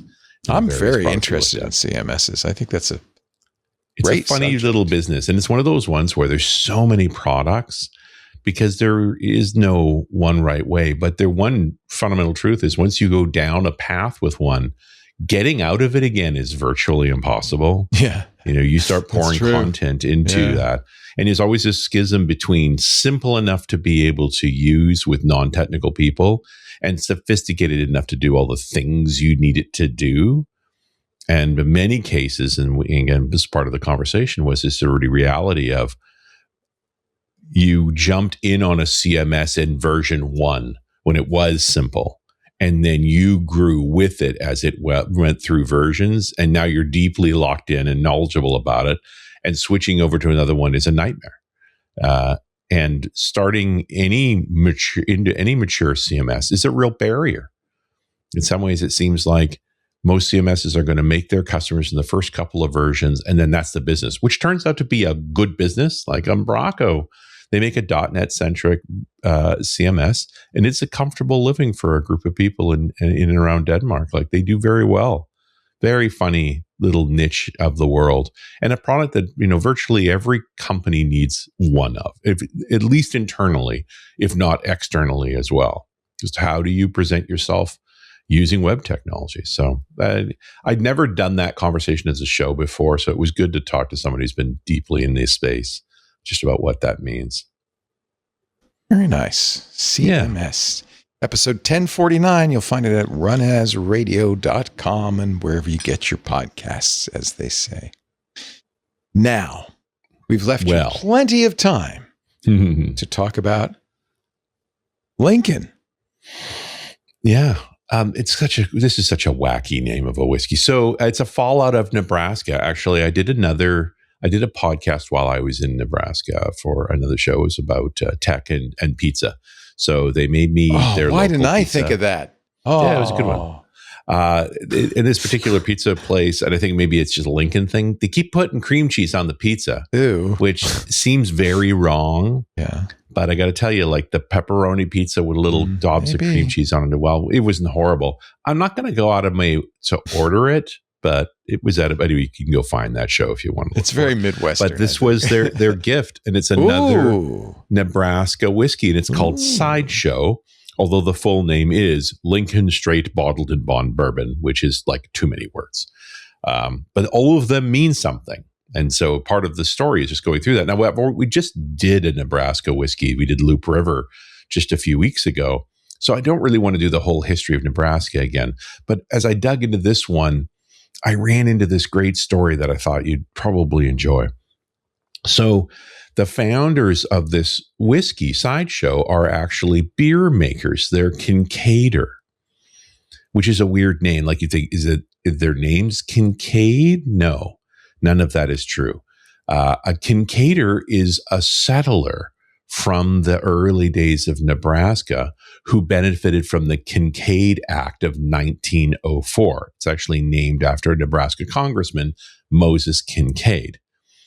And back the old Homesteader Act, which is in homesteaders, whereas if you go there and work this land, you own it, right? 100, and the normal allocation was 160 acres of land, but that didn't work in the Nebraska Sandhills region. So the northern part of Nebraska, about 20,000 square miles, are grass-covered sand dunes. And I don't know that many people know this space even exists. This is a fallout of the end of the Ice Age that left behind these huge sand dunes on the east side of the Rockies, where all that wind would come down and move it around. But ultimately, prairie grass took it over and stabilized it. Now, part of the byproduct of that was it also makes the Ogallala water reservoir, or the underground aquifer, which is the largest in North America and is unbelievable water. And that's just a byproduct of filtering through all this sand. But it's not good land for farming. And so 160 acres, you just couldn't grow enough to survive. In fact, most of those farms ultimately became ranches. And again, ranches need more land too. So the Kincaid Act of 1904 changed that number from 160 acres to 640 acres. That's what it's all about. It's rather than naming their brewery after a family name, it's named after a land rush. And Kincaider Brewery actually opened on the eastern edge of the Sandhills in a little town called Broken Bow, which is only about 3,500 people. But they drilled their own well into the Ogallala aquifer because it's really, really good quality water to operate their brewery. And there are four of them that form the company. Dan Hodge who's the experienced beer guy. A bunch of these guys were hobby beer makers. Barry Fox, Cody Schmick, and Nate Bell. And it's Cody Schmick who always had an eye to, someday I want to do distilling, to get involved in that. And, you know, we know beer and whiskey go well together. Like whiskey is what beer wants to be when it grows up. It's, you know, we think in terms of barley and malting and that initial fermentation and so forth. And then if you combine it with hops and move it on, you've made beer. And if you send it through a still, now you're headed down the whiskey path. And right off the bat, and back in the beginning, and they set this up in 2014. They made 4 different kinds of beer: a pale ale, a Kolsch, a jalapeno ale, and a porter. A few years later, Cody gets his wish, and in 2020, he sets up Sideshow Spirits as a subsidiary of the Kincaider organization right in Lincoln, downtown. Manages to get, Lincoln had its trouble, so they were able to get a big enough space to actually operate a distillery. And they call it Lincoln's first legal distillery. And if you remember from our earlier Nebraska stories, after Prohibition, there just were no distilleries in Nebraska, and it stayed that way until Cooper's Chase, which opened out at West Point first. Earlier on. So Sideshow was the first distillery in Lincoln proper. And they went the whole meal deal. They knew what they were doing here. It's because it's 2020. So a cocktail bar, a tasting room, tours of the distillery, all of that, right in time for COVID. So well done. And they, of course, made vodkas and gins and so forth because it takes time for your whiskeys to mature. That's just part of the price of the whole thing. The name on this particular whiskey, so this is not their first whiskey because it's a 4-year-old, right? And remember, they only started in 2020, so this is relatively recent. But the name is Sideshow, the name of the distillery. Lincoln, because it's in Lincoln, which is different from other whiskeys they make, which they call Nebraska rather than Lincoln. And it turns out that what Lincoln actually means for Sideshow is a 4-grain whiskey, or a 4-grain bourbon, rather speaking. And typically, most bourbons, they only have to be 51% corn. Everything else is optional after that. You typically use barley because you want the amylase to help digest the corn, so you don't make methanol and cause people to go blind. And then you would typically have a flavor grain, most of the time rye, sometimes wheat. But as we also saw with Frey Ranch just last week, 4 grains, typically you have wheat and rye, and that's what this is. So Lincoln means their 4-grain line. Straight is a bourbon standard, and that means a minimum of 2 years, but no additives. Also, if it's less than 4 years old, you need to put an age statement on the bottle to be called straight. This does not have an age statement on it, so you know it's older than 4 years. And finally, bottled in bond. So what the heck is bottled in bond?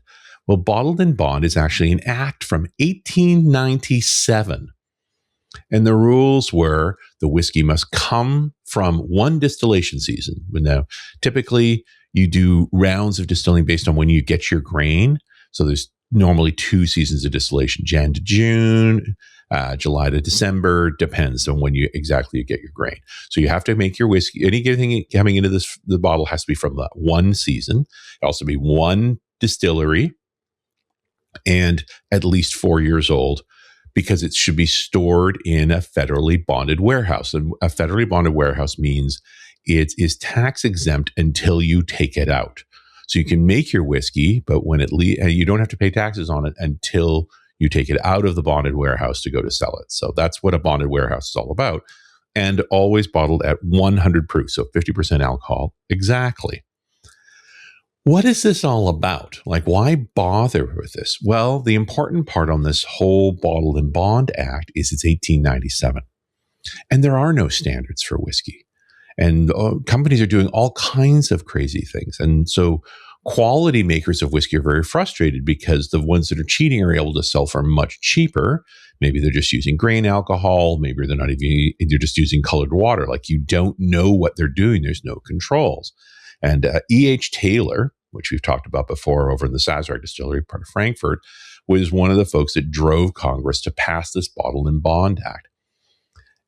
Just to create a standard so that people would know, if you buy this whiskey that was bottled in bond, you know it really was left undisturbed for at least 4 years in this locked up warehouse, this federally bonded warehouse.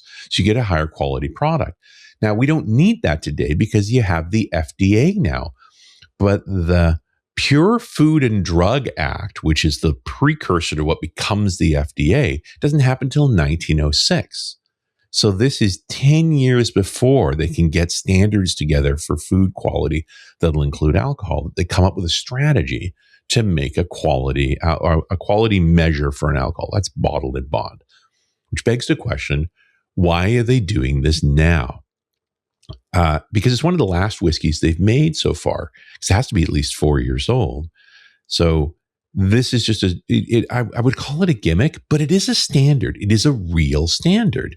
And so there's no downside to this. It just means you know it's at least 4 years old, and it's bottled at 100 proof. And of course, it's from a single distillery and from a single run. And because it's called straight, it has no additives. So no color, no filtration, just a straight whiskey. Now, I'm playing the game, and I don't know if you guys like this or not, where I have not opened this bottle. I did the research ahead of time. I carried this from Nebraska. It hung out with me while I was fishing, and now I've just opened it for the first time. I've not done anything. It's amazing that it got through that fishing session without being opened, like, honestly. So this is a 4-grain whiskey. It's 65% corn, so you would expect it to be pretty sweet. 15% malted barley. That's high. And that malted barley is done by Kinacre, which is cool. They don't buy their malt. They actually make it. And then 10% rye and 10% wheat. It smells sweet, without a doubt. Oh, yeah, that's bourbon through and through. Funny, there's a little spice on the nose, but not on the mouth. So you kind of get that flair from the rye, but not as much heat. That's really cool. Of course, being an American distillery and a small one, being craft distillers, they don't actually publish much in the way of the specifications for their facility itself. And this is happening to me a lot these days. I'm looking at more and more craft distilleries where I just can't look up, well, what kind of stills do they have and what are their mash tuns and fermenters and so forth.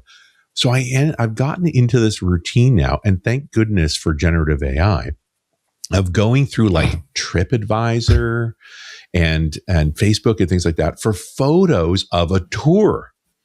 And from that, I can piece together what the stills and so forth are. Here's how far I got with this one. I spent an hour or so messing around figuring this out. They're all stainless steel. They're using gear from a company called Abe, ABE. Abe originally was in the brewery business, that they also make distilling equipment as well.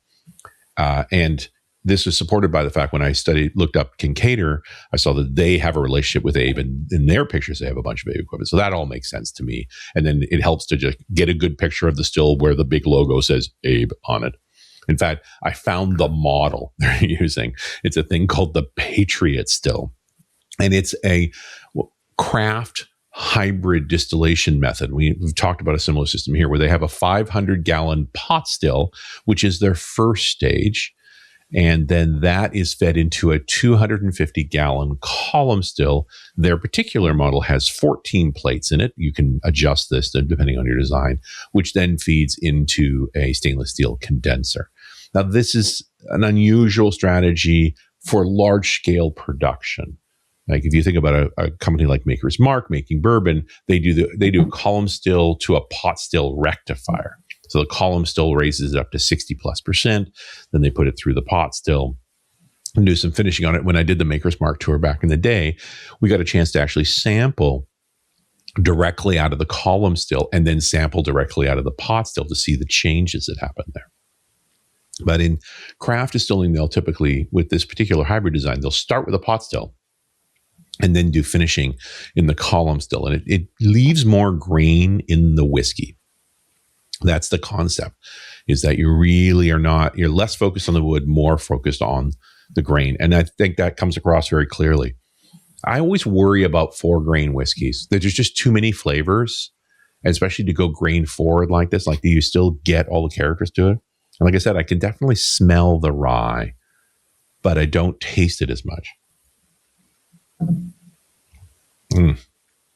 Not that it isn't amazing, because it really is. That's really cool. I think that's the least muddy of the 4 grains I've tried. Like it feels like it's more complicated than your typical wine. Now, they only age in virgin oak barrels, which that would be normal for making bourbon, right? They're buying probably Missouri oak, and they're making the barrels and toasting it.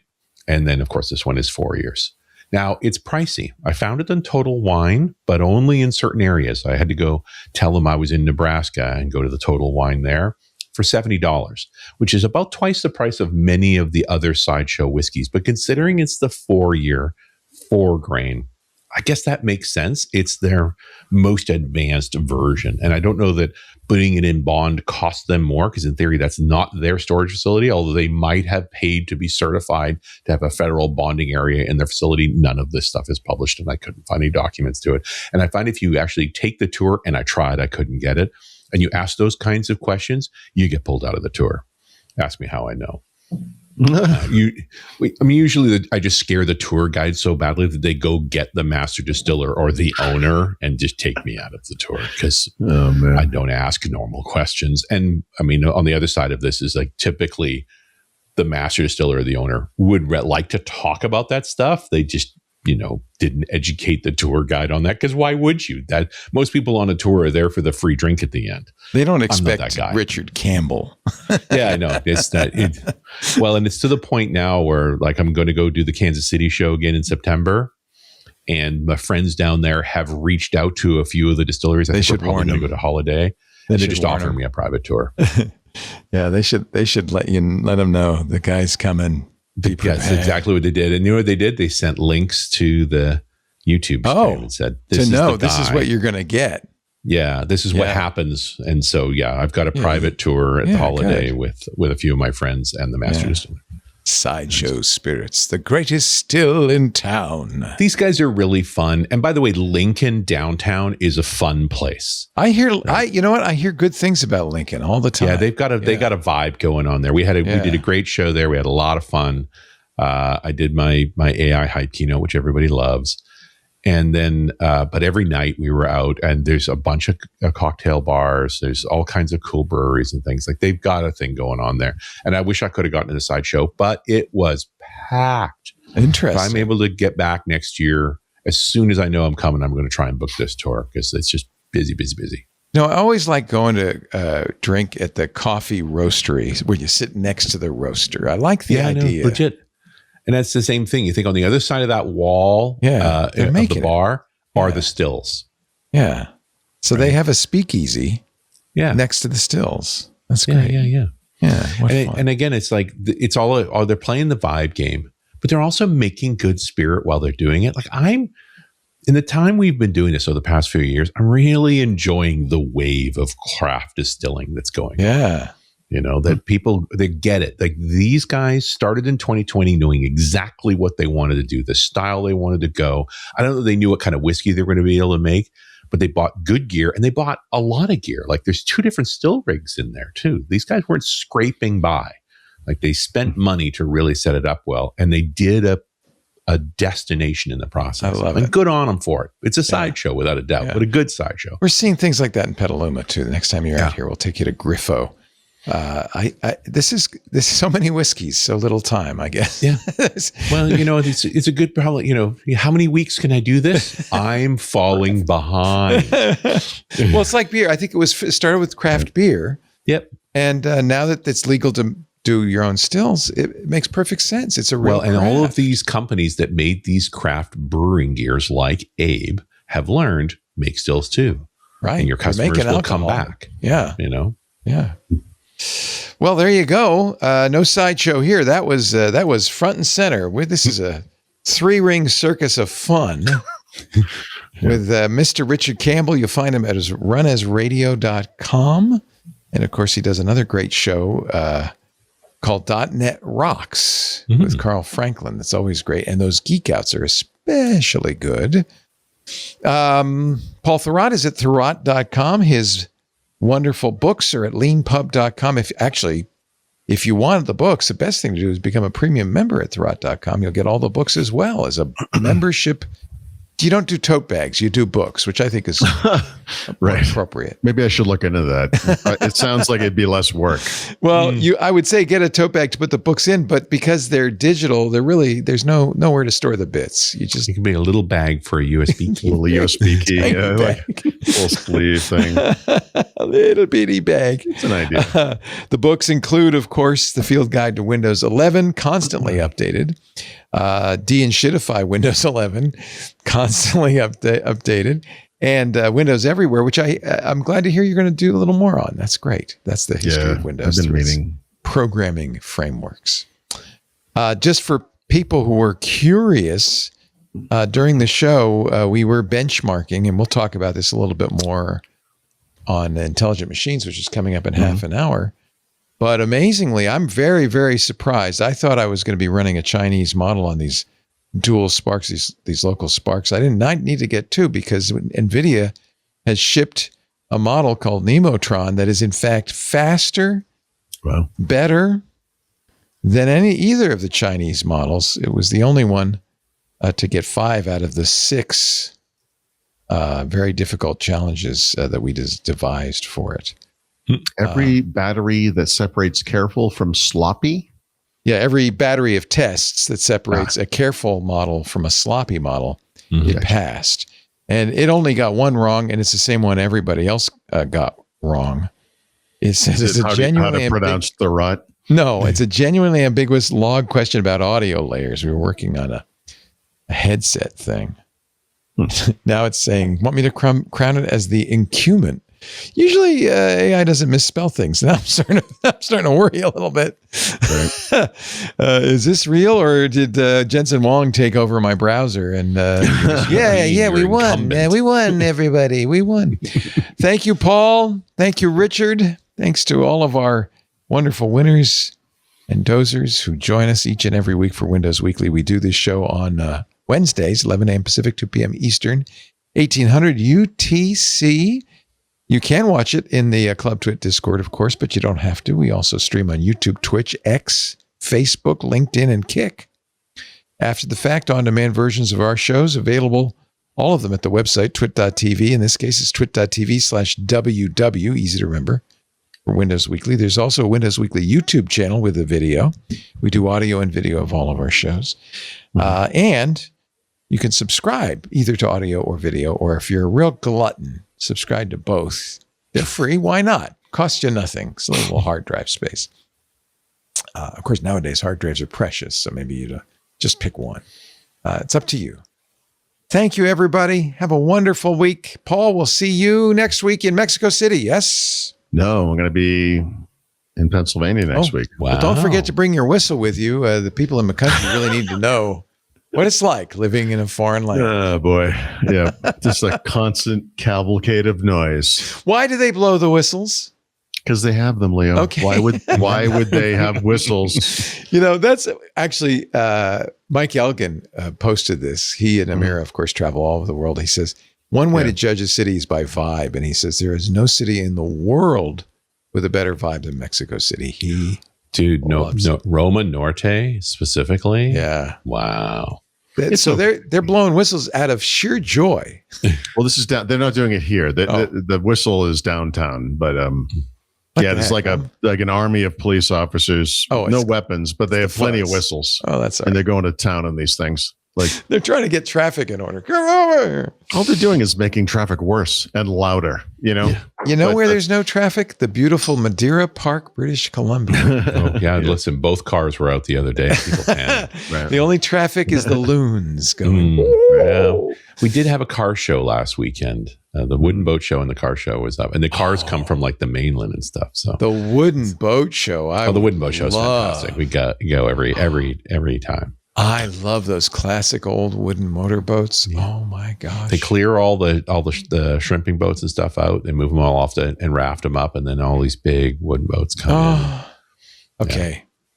Yeah. If the wooden boat could get me to the mainland when I have that heart attack, I might. Don't worry, we have a very good hospital here, and it does have a helicopter pad. Oh, okay. Yeah, but you still have to take a helicopter to get there, but that's okay. You'll be fine. But it sounds like we know what weekend for you to come up then if we go up on the weekend. Wait till the helicopter's waiting. Yeah. I'm not going to have a heart attack. I feel fine. You're fine. That's what always makes me nervous about living in an island is that, what happens if there's a medical emergency? Yeah, not an island. Yeah. We have, like I said, we do have a very good hospital, and then we do have 20-minute medevac to the mainland if necessary. Perfect. If it's not an island, why do you call it the mainland? Because this is land here, you cannot drive over to the rest of it, because the mountains are that high. A virtual island. We're on a peninsula, right? A difference, without a distinction, I think. Yeah, we still need a ferry to get here, but we love not being the island. No, I love lots of islands around here. Oh no! In fact, Stacy lives on Bainbridge Island down in the States, and that's also a beautiful spot. But again. Yeah. An island, makes me nervous. That's all. Yep. Just of a certain age, this is the good. There's lots of folks of a certain age up here because it's such a nice place to live, and that hospital's very equipped for. That's beautiful. All right, it's a beautiful place to die. Just saying. You will be great as you go down. I think I'd prefer to die in Mexico City, surrounded by life and vivid excitement and lots of whistles. And whistles. Lots of whistles. Thank you, everybody. I hope the whistles keep you smiling, and we will see you next time on Windows Weekly. Bye-bye.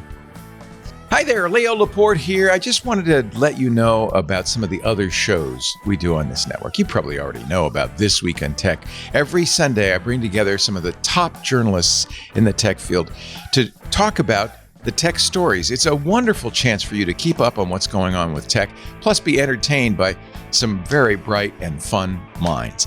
I hope you'll tune in every Sunday for This Week in Tech. Just go to your favorite podcast client and subscribe.